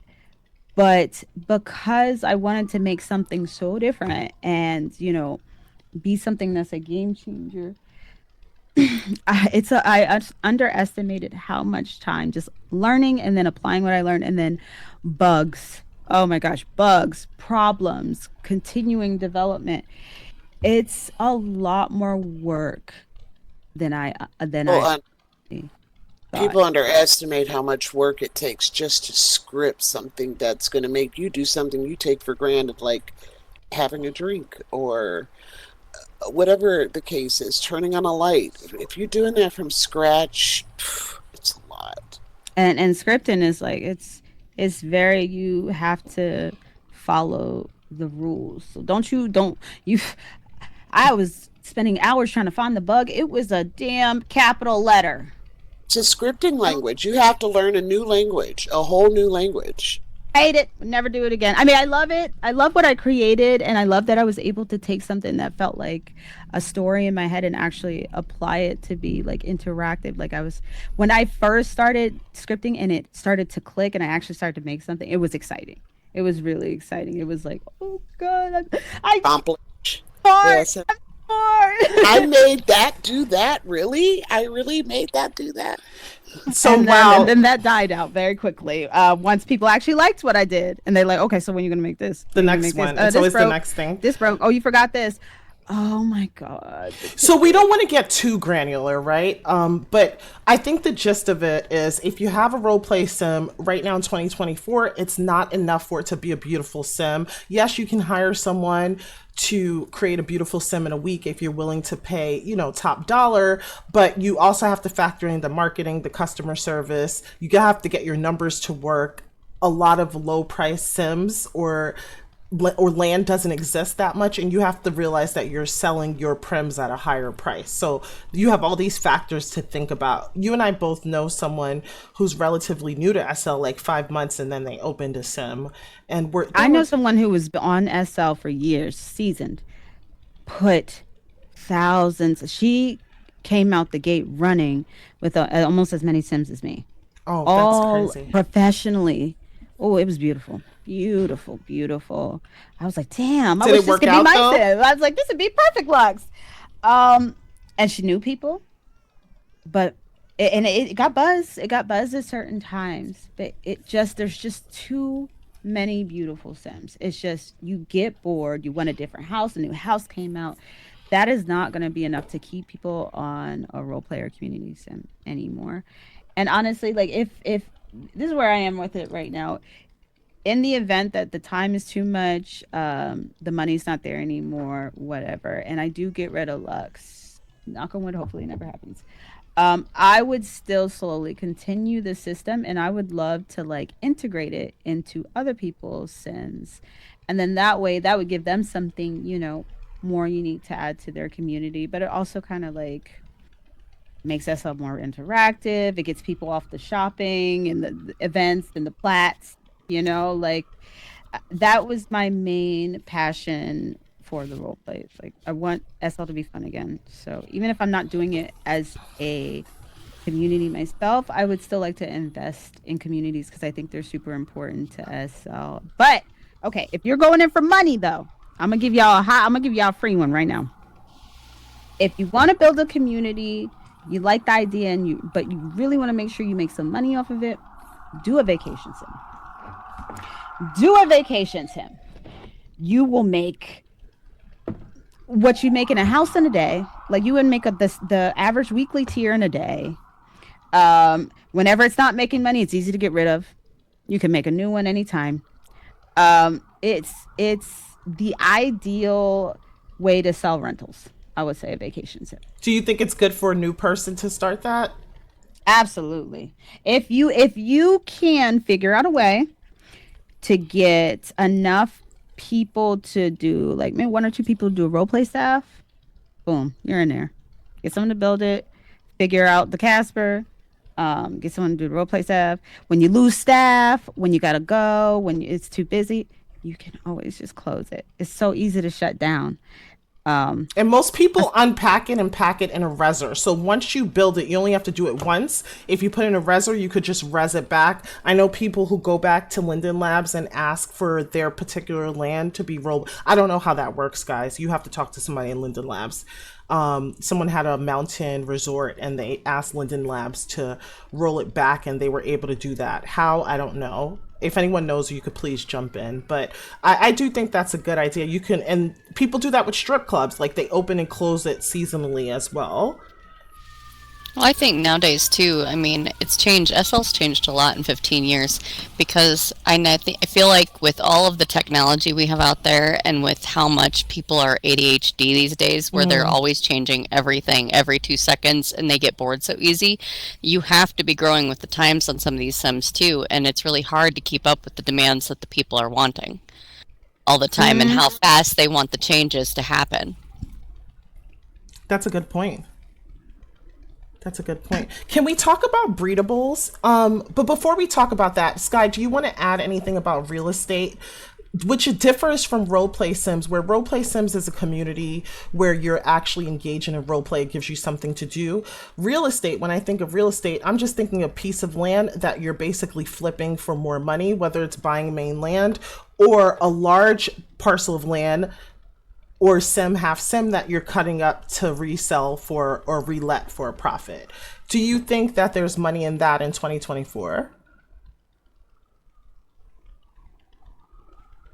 Not in the private sector, meaning the private owned sims, but if you're going to get into any type of real estate, I really highly recommend learning how to take advantage of the Second Life auction on the Second Life website and learn how to buy mainland and find out which mainland is. I'm so sorry, guys, about the background noise. I'm on the 6th floor. Windows are closed, but this is New York for you. But yeah, mainland I think is your best bet if you're going to do just raw land. Oh, be careful renting mainland. Buy it. I had the worst experience renting. Always buy it. That's what happened to our airport because the guy just disappeared for months. Disappeared, owned it, and with mainland it's like you can't get the full powers that you can with a private region, and they don't even give you a group. You have to use whatever the mainland group is, because on mainland, if they let you use your own group, you can just claim it. Buy the land directly, and you will have to pay tier to Linden Labs, but if you flip it and you buy high desired land, like near some of the traveling areas, like near the roads, near some of the big seas, like what is it, the Blake Sea? Oh, yeah. Oh yeah, that's some hot. You get some of those pieces auction for cheap, and then you could flip them in a day or two for twice the price. Also, I'm sorry. Go ahead. No, go ahead. I'm done. No, I was just gonna throw in real quick. Also, check the water. Because I didn't realize that there's certain SL waters that used to be for battleships, battle scenes and stuff. So those waters are open res for anybody. Yep. I came to my airport. I said, where does strip club coming from? What's the strip club on the marina right here? She res the whole strip club in front of my airport. I said, ma'am. Yeah, I was fighting the furries out there too. Ooh, I'm sorry. Go ahead. I just There were throw that. no Check the water, no make sure furry people get slander rid of here. it. But yeah, so there was a little bit of a dispute there regarding some land that was obstructing the view of the airport. But yeah, okay, so there's always ups and downs. So guys, I don't know, like just based on what I'm hearing, you guys said you could make money off of SL, but based on the stories you're telling me, it sounds really difficult unless you have you've built your skills. Like you could start as a novice, you can set your prices as a novice, but it seems like you really have to have a time investment to build your skills, to really learn about physics as it relates to cars, maybe learning meshing to stick out as it relates to clothes. You have to have a specialty sim, you have to have knowledge of how to buy mainland. We're going to talk about breedables and then I'll wrap this up. And as far as gachas, you guys could watch my videos. I started my little baby gacha shop. I told you it makes 20K per month. It's trending towards that, and it's been pretty steady there. There was a little bit of a hiccup, you know, where the default filters were changed, but we'll talk about that in a different video. But if you have no skills whatsoever, that can be a good business for you even now in 2024. But I'll link a video if you want to learn more about that. But everything else you guys are saying outside of landscaping and decorating, which you can start small with and charge reasonable prices where people know you're a beginner, it seems like everything else is pretty hard to do. Would you say that? Roleplay services. People underestimate if you're offering like a really good interactive service, like getting your lashes done, or you could even be like something like more obscure, like going to the dentist, right? If it's an actual really good experience, if it's something that makes people feel immersive and it's interactive, you could do that with very little overhead. You know what I mean? Y'all, you really need. Yeah, how many labor and delivery ones there are in SL? I mean, I've paid the delivery services for just having a nurse and tell me the information and, you know, having that interactive experience. So it's fantastic.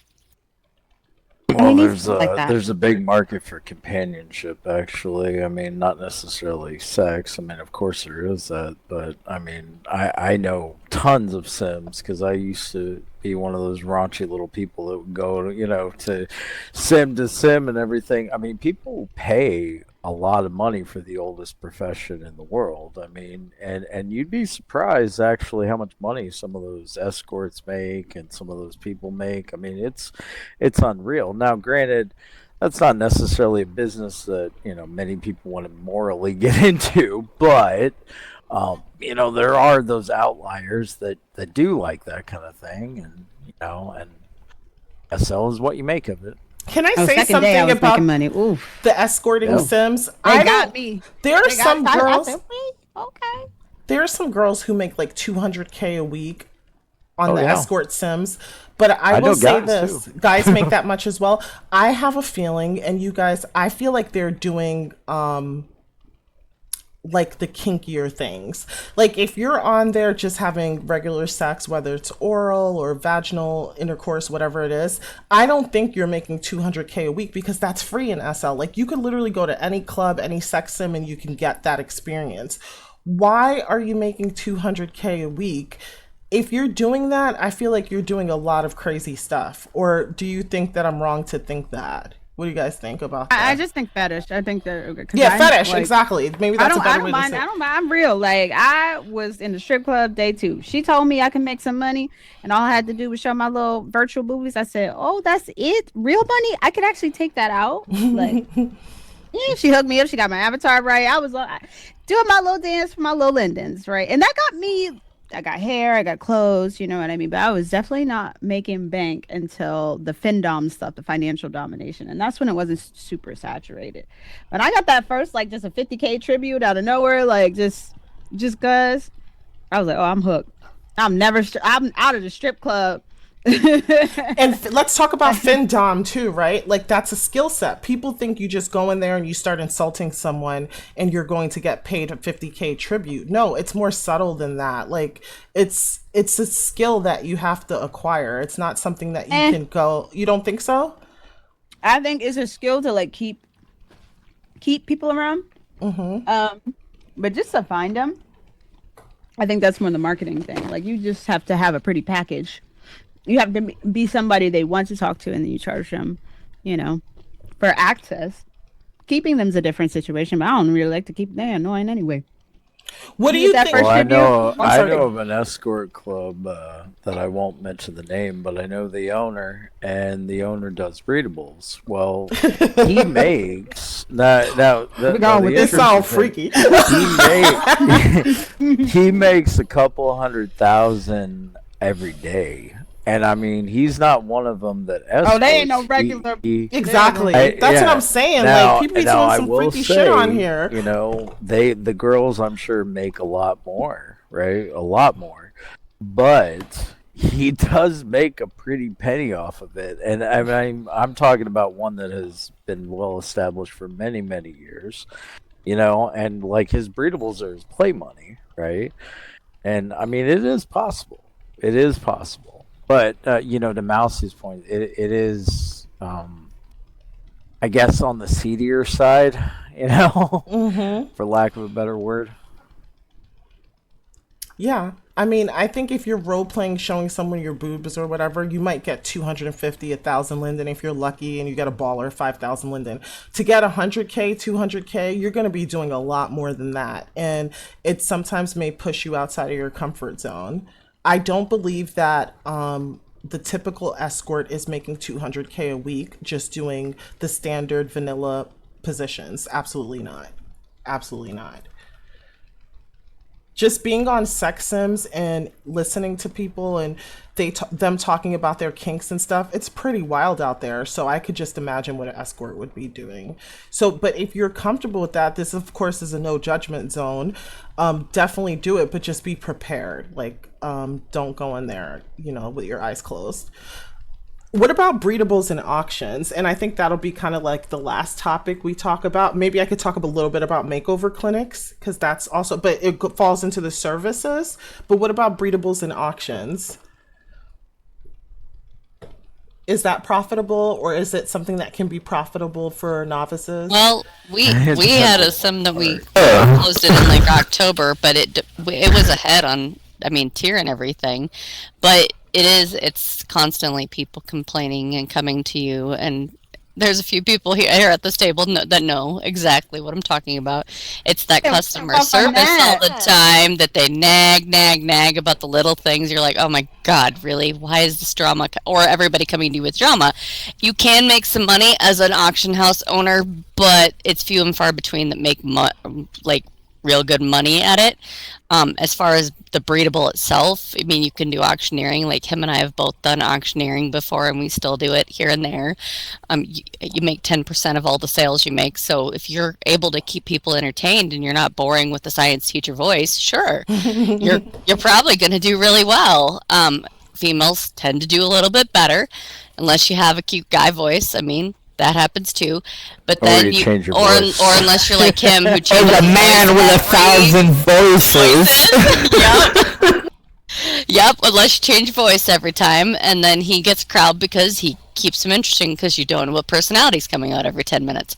But besides that, like the breedables themselves, if you know the markets and are actually watching them, you can make money at breedables. Now, is it going to be money that you're going to go out and pay your bills with? Probably not. Like in the beginning when like Amaretto and stuff came out, yeah, I was making damn good bank then.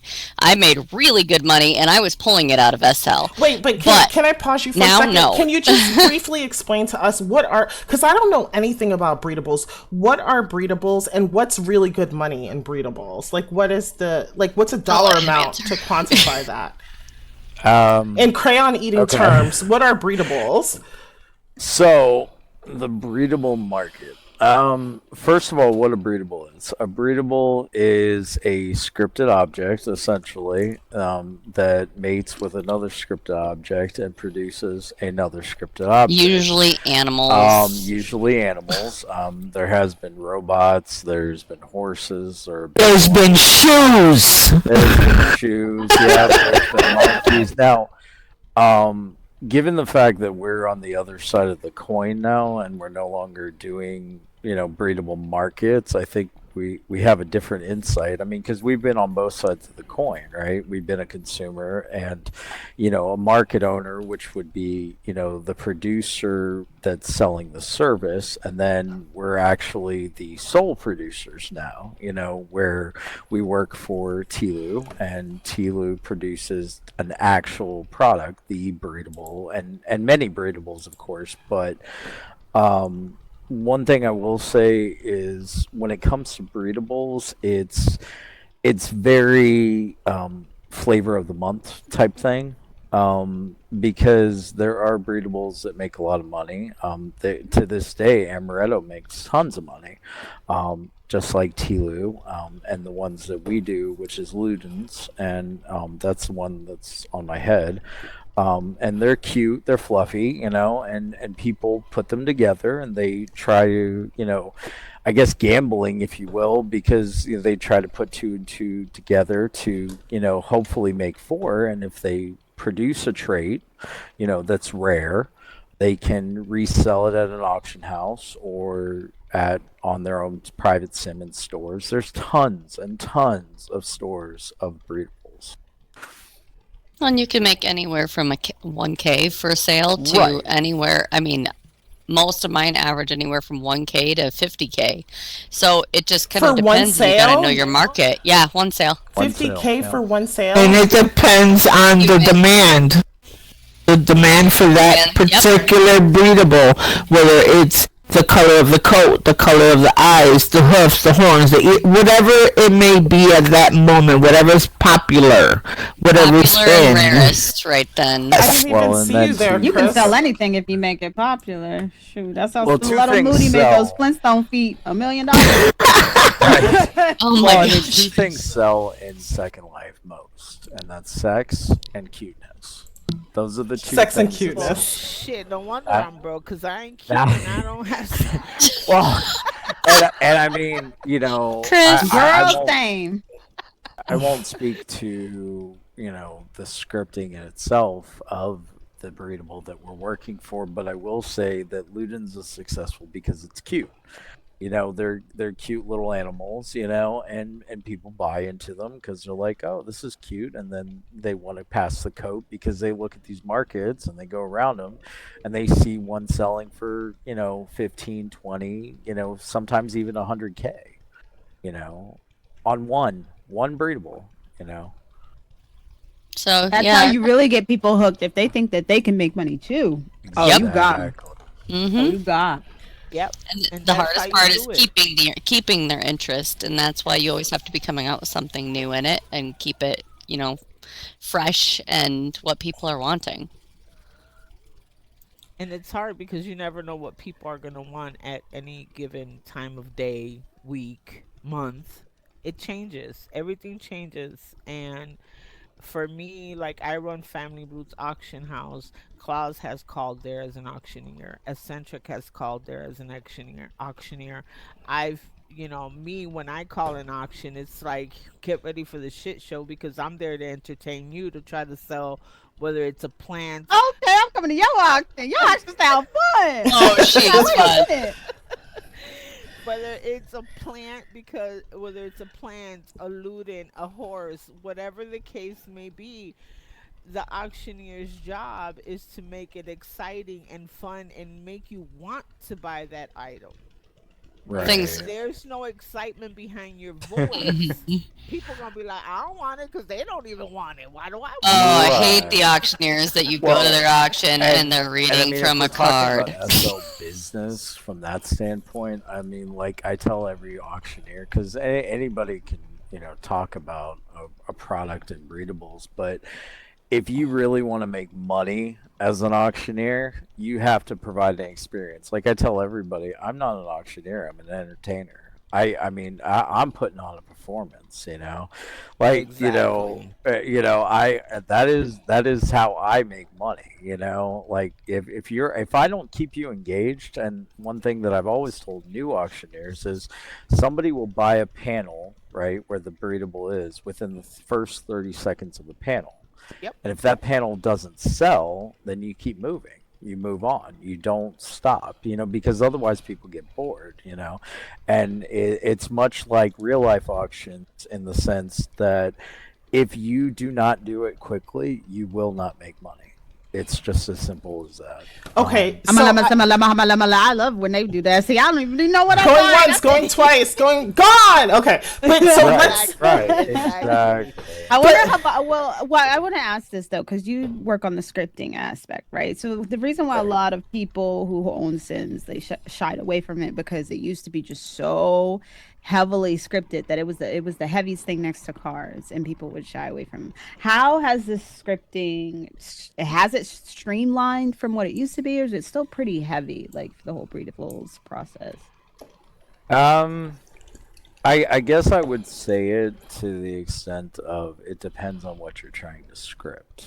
I mean, like I have farm animals. I thought it would be cool if they were, well, they're quote unquote breedables, but like you get the same result, right? Like there's no random results, there's no rares and stuff. And I was like, well, that would be cool if I could add that little extra, right, sauce to it instead of a regular just farming, and it's the same animal. But I just I will open up an auction house just for that animal. Oh, baby, I'm calling. Oh, I'm calling. Well, I mean, in your box? You better put that on. Wait, but hold on. I just want to clarify. So, in terms of breedables, there are many ways you can make money. So, you can make money if you just get into the breeding aspect of it, and you're gonna play the genetic lottery and hope for a rare or hope for a large. Do your research on what's selling. Do your research on what's selling. Hope for like a large batch of whatever you're breeding, and then you can make money that way. And if you do your research, you have the right item, the right rarity. You could even make upwards of 50K, 1K minimum. Then there's the aspect of auctioning, right? And you can make money as an auctioneer or an auction house. Talk about the money there. How do you make money that way? Well, the auction house makes money because just like anything, they have to have real estate. You got to have places for people to rent so they could sell their product. So they could sell whatever animal, plant, fish, whatever it is that breedable is. You got to have stalls. They rent the stalls. They put their stuff out there. You, of course, as a auctioneer owner, you are going to announce to people, hey, check out their stall. Hey, check out, they're having a sale.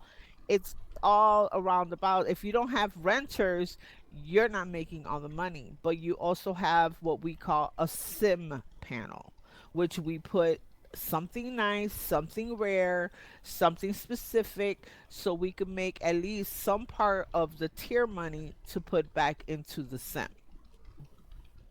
Okay, got it. And then as an auctioneer, this is a service that you're providing and you just get 10% of sales. So I think that would be best for a novice or a beginner who has a great personality and kind of has an understanding of what they're auctioning. Oh, most definitely. I've trained actual couple of auctioneers actually now, and like I said before, you have to be an entertainer. I mean, like, the ladies here, they can auction with their beautiful voices, and people will buy. Can I come them. guest auction? I think that would be really cool. I think you should with like, Chris. if you come I'd teach laugh. me. You can teach me, and then I'll do my first auction. Right. No, we gotta Well, that out of that. Sure. By all means, but yeah, they can market the product, and like we said before, sex sells and cuteness sells, and they're able to do that. Whereas with me, I started, and I was a horrible auctioneer when I first started, and then I started learning about how it works and how the panels work and the methodology for it. It's all back to that time consumption, and then I started changing my voice. I was like, today we're gonna talk about Ludens, and I get a rise out of people because I'm catching them off guard, or I'll be like, oh my God, there's a ruby eye right here, and keep I love it. It looks like a mystical right. What's that Pokemon? Like, oh gosh, what is that Pokemon? But I love him. it's keeping them engaged. you know, and if you can do that, yes, you can make money. I mean, It's teaching people not to be boring and to Right. actually not stop talking. It's when they have the lulls in talking. I'm like, okay, you have to keep talking because otherwise people are going to be like, what the hell? Why am I here? I'm gonna go find something else to do. Exactly. The worst auctioneer is when you go into an auction and you're listening to the auctioneer and you're picturing him with a gun on his head ready to shoot himself because he sounds that depressed. Oh no. That is like a no place to be. Yeah, I've been at Eevee, auction that's the Pokemon. before. Yeah, who gonna buy Eevee from a depressed person? You make Eevee not cute. There are people though that when they auctioneer, and I've been to 1,000 of them, that I sit there and I'm like, oh my gosh, it's like paint drying. Would you please just stop talking? Right. And I'll AFK during people the buy the auction, but things that's that where you they- lose the sales too, is because I turn off my sound. I'm like, if you're annoying enough, I'm turning off my sound and I ain't paying attention to any of your auction. And then, of course, you also have the auctioneers that come in there and, you know, every single, you know, panel they sell or they don't sell, they're moaning or something like that. And, Oh yeah, they're like, it "Ugh." ruins And, it. And And ew. and that's ew. why, like I said, I become the life of the party. Anybody who's ever heard me auctioneer will know I become a cheerleader. Like, I am the loudest one in the room. You will hear me. You know what I like mean? right here, Like right that- now. That's yeah, exactly. You will hear me. You know. That's crazy. And- These auctions sound lit. Why haven't I ever been to an auction? and if you, but I mean, and that's where people Got make money. There's the Pokemon. crack addicted Yeah. auction.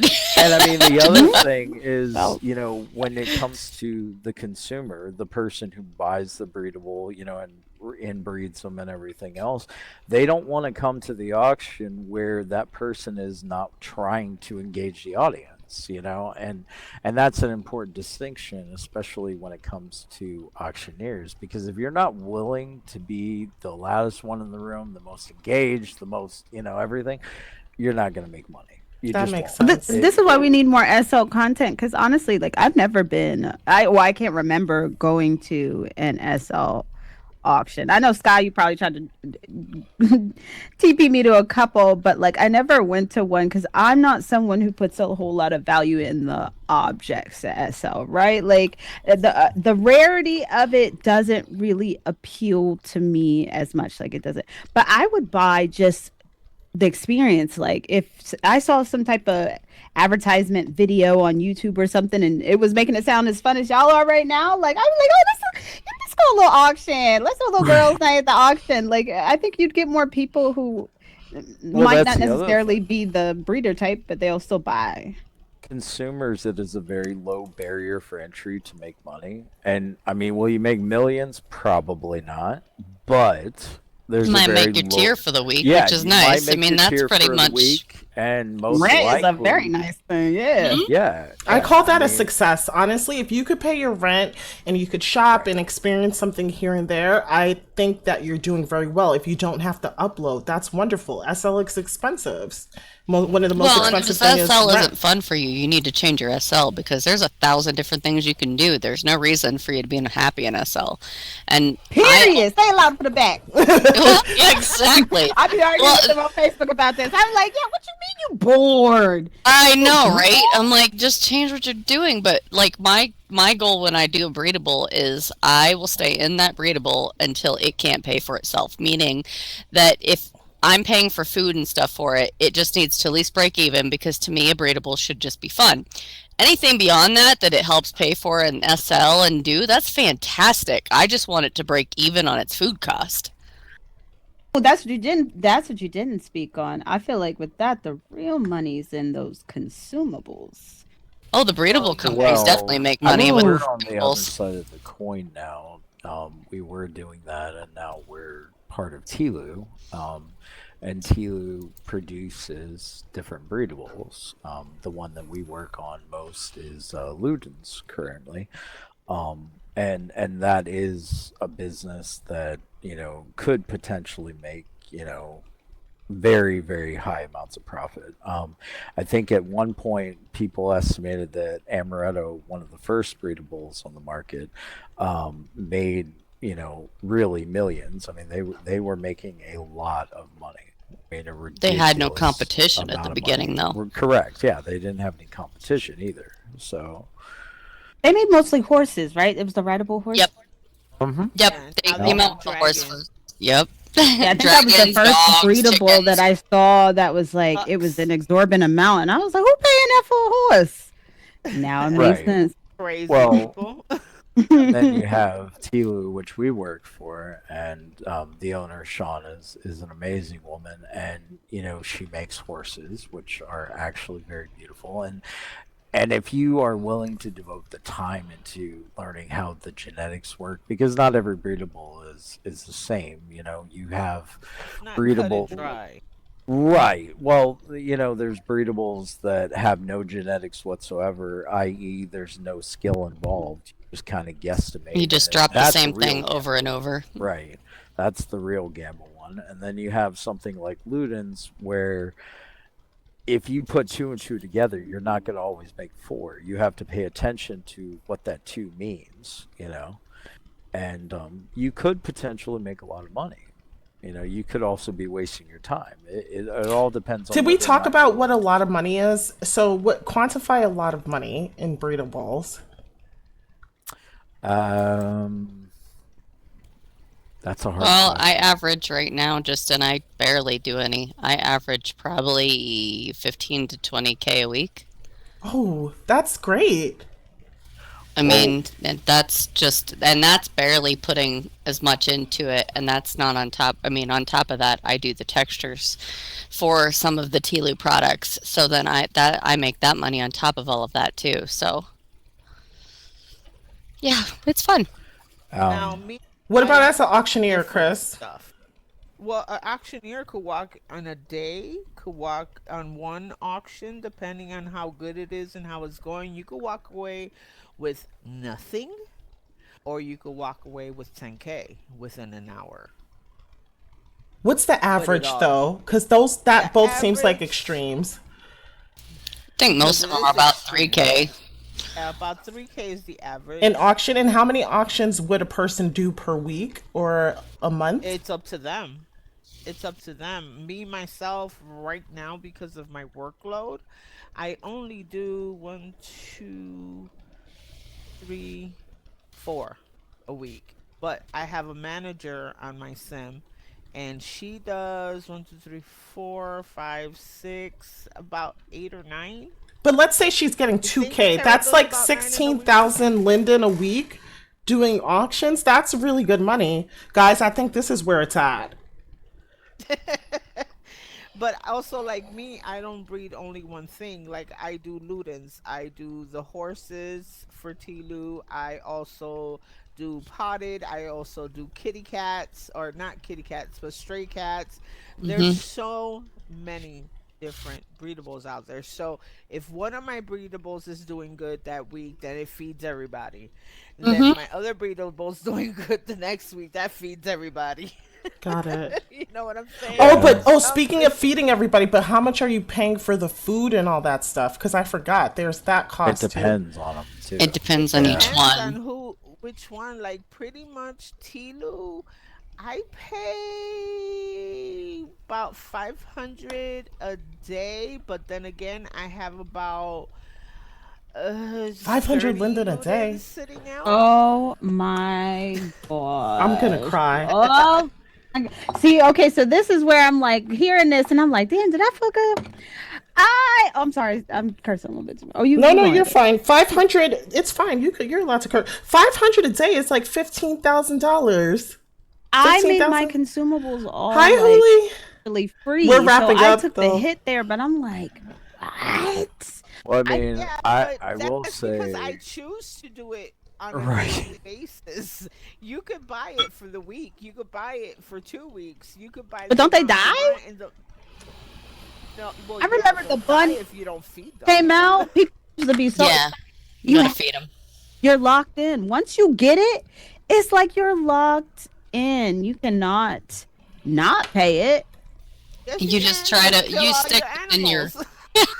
You stick within the budget you have, though. Like, you figure out what works for you, and if you're not breaking even, then you shouldn't be doing it. You let it go. Like, I don't encourage anybody to get into it unless they're willing to put a little bit of money aside for it.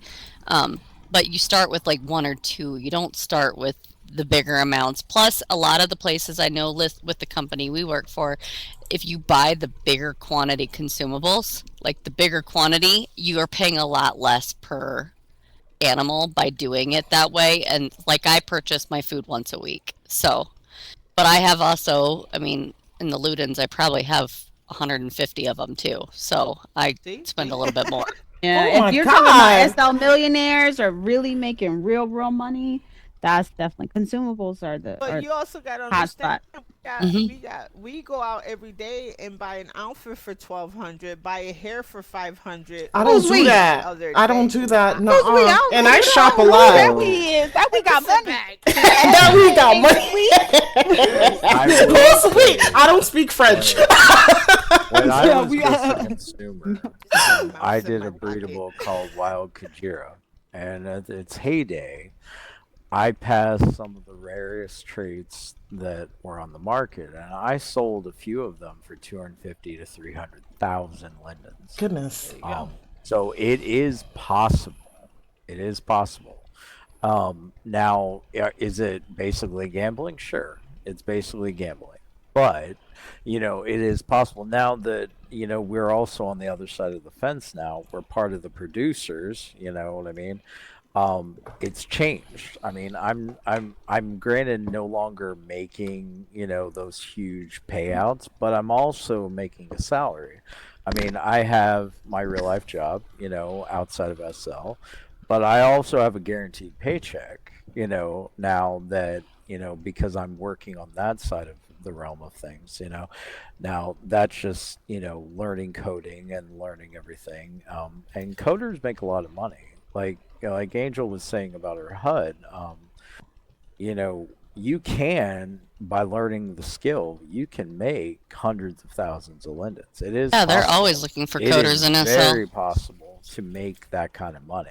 I literally started Um, learning because I couldn't afford to keep hiring them. Yeah. I didn't. I mean, everybody needs a scripter at one point or another. Yeah, in SL. absolutely. It- I didn't it get doesn't too matter much what you're into doing. scripting though, because scripting is something you really need the skill for. It's not something you can go into it as a hobbyist or just try it out. Like, you have to learn the Linden language. Like, even, Right. and I don't even think going through that school of scripting and reading those scripting books is enough. That's why I didn't really no, not mention at all. that, No, because that's there why I are, was so scared of it. I didn't think I was smart enough to do it. I was like, I'm actually majoring in computer science. exactly. I Like, go to the college. best scripters So, that I I've mean- used, they've actually gone to school for it, and it makes a world of difference. Like, Angel and I use the same scripter. She don't have time for me anymore because she's like big time now, working with big creators.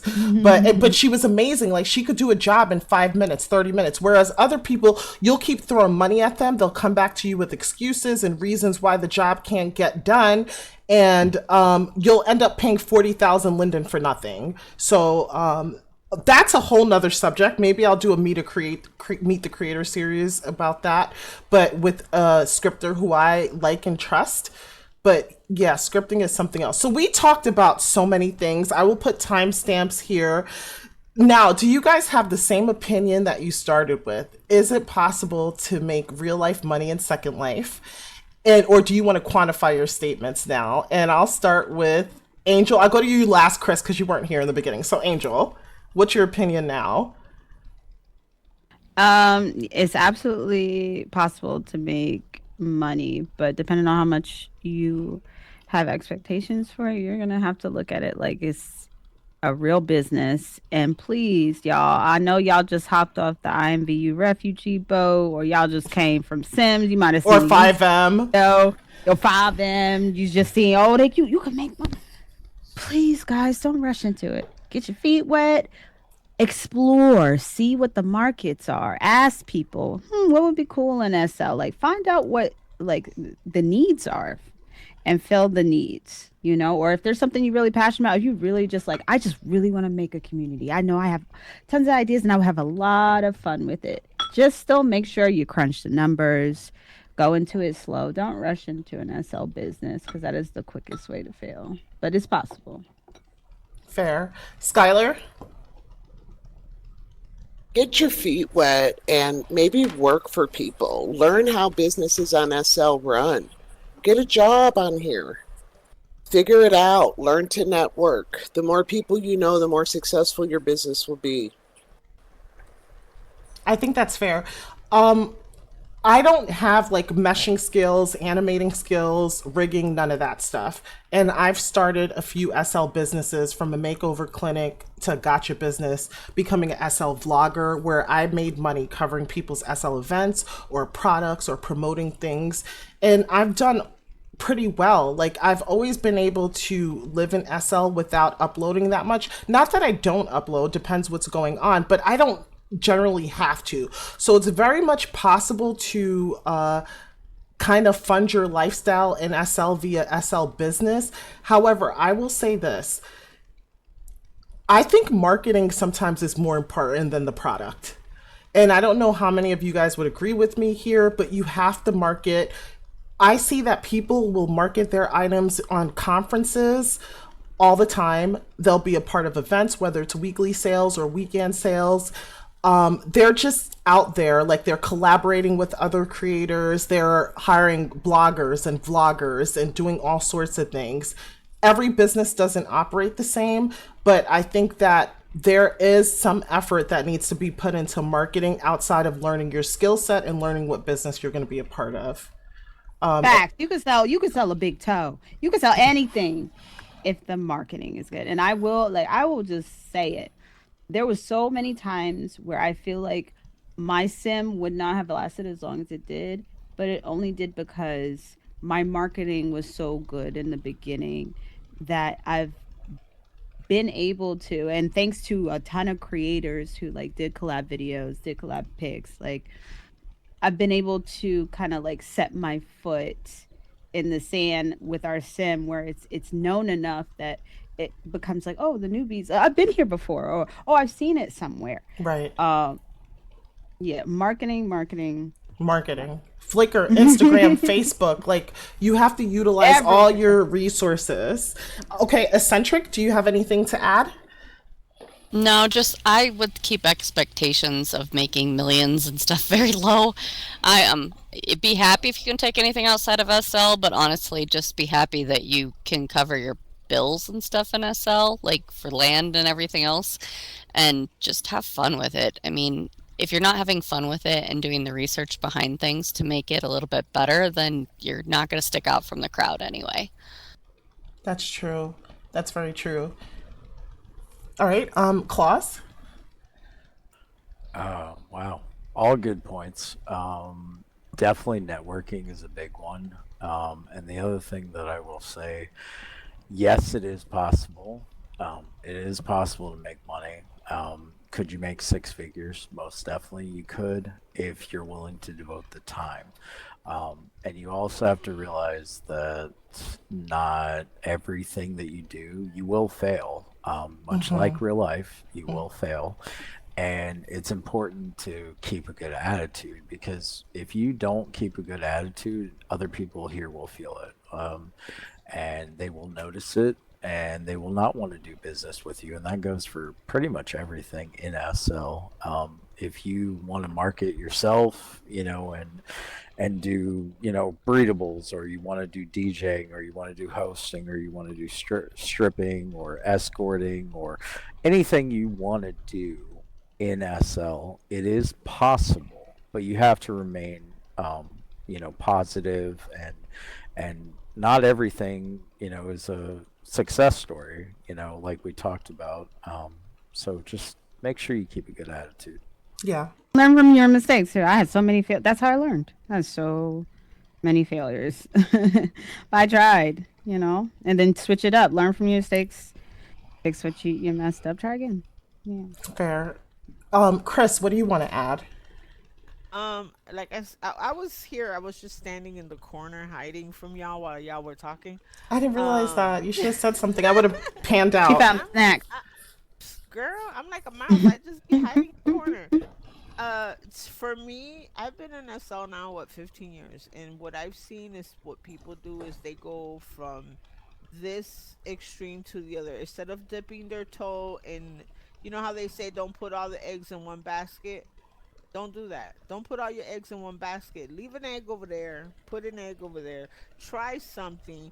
Get good at what you're doing before you give up. And don't give up so easily. I Right. mean, as long as you're making enough that you don't have to pull out of your pocket and you're not taking from and lack of a better words, taking out of your kids' mouths, do you're doing good. But if you're uploading constantly, then you're going down the wrong path and it's time to switch roads. That's fair. And also be consistent because I see people in SL with talent, but they have this attitude where I'm just going to work if I feel like it. I got to be inspired. No, you got to be broke. You want to be broke. That's what that tells me. Like you don't want to make money because people who are successful, they show up whether or not they feel like it. Like you have to show up. Like if you have a That's commitment, a real life lesson. yeah, That's me. you have to If I ain't show up. inspired, I ain't doing it. Well, I think that's where it's like I said, like passion creates creativity, right? So it Exactly. depends on the business. If it's something like, for me, scripting, if I already have like what it does and all that down pat, and then I'm just kind of figuring it out, that's when it can be a little bit more like math. And even though like sometimes I don't want to do it, I stick through it. But landscaping, if I don't have that, or decorating, if I don't have a creative bug, I'm stuck. I'm And stuck. that's the way I am too, because I do Zuby clothes for the Zuby mesh babies, and eccentric knows it'll be months.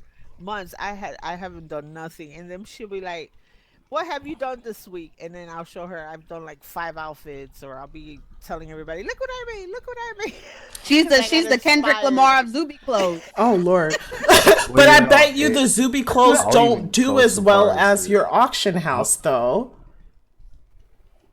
Well, what I was Well- gonna say was I'm a gamer, right? And every day I wake up and I'm thinking in numbers, and I mean if you do scripting long enough, you'll start thinking of if then statements, and you'll start sitting there like, if I drink a cup of water, I will be hydrated, kind of thing, and then you'll start sitting there thinking, but it's the adventure. You know what I mean? Like it's the experience. I mean, don't be in a hurry to make money. Be in a hurry to be good at what you're doing. I like that. Whatever that is. Learn how to crawl before you learn how to run. Right. Because you're not gonna make the marathon if you don't know what the hell. Please learn how to get dressed before you try to do anything else. That's if facts. you just started Second Life, please learn how to put clothes on. That's fine. They be business owners with no shoes on.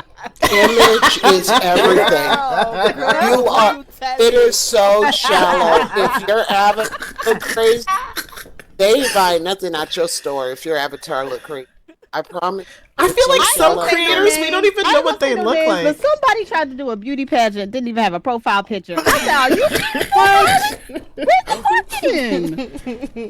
No, I have no That- profile picture. I no don't pic. know about that for every business, because I come to auctions half the time in just shorts and that's it. Like, I mean, Auctions so- are different. Auctions are different breed. Yeah, no I different. mean, not every business that And applies. This Not came every. to an auction looking like a cheeseburger one day, or was it a pizza? But you're selling other That would've people's made me buy it. creations. Oh, that's what you should do. You should make breedable pizzas and sell it in a pizza pasta. Boom. Oh Lord.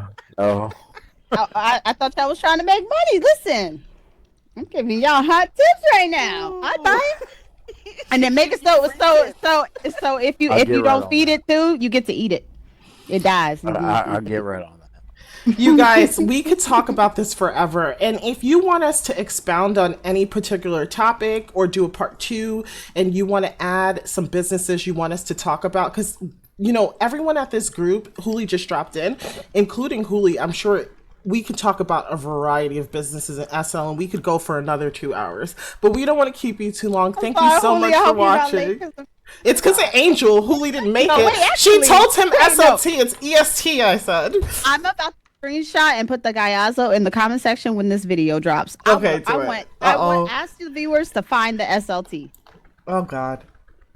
All right. Thank you guys Free so house much for a week for if you being find SLP. here. We appreciate you. Reach for the stars, land on the moons. Bye.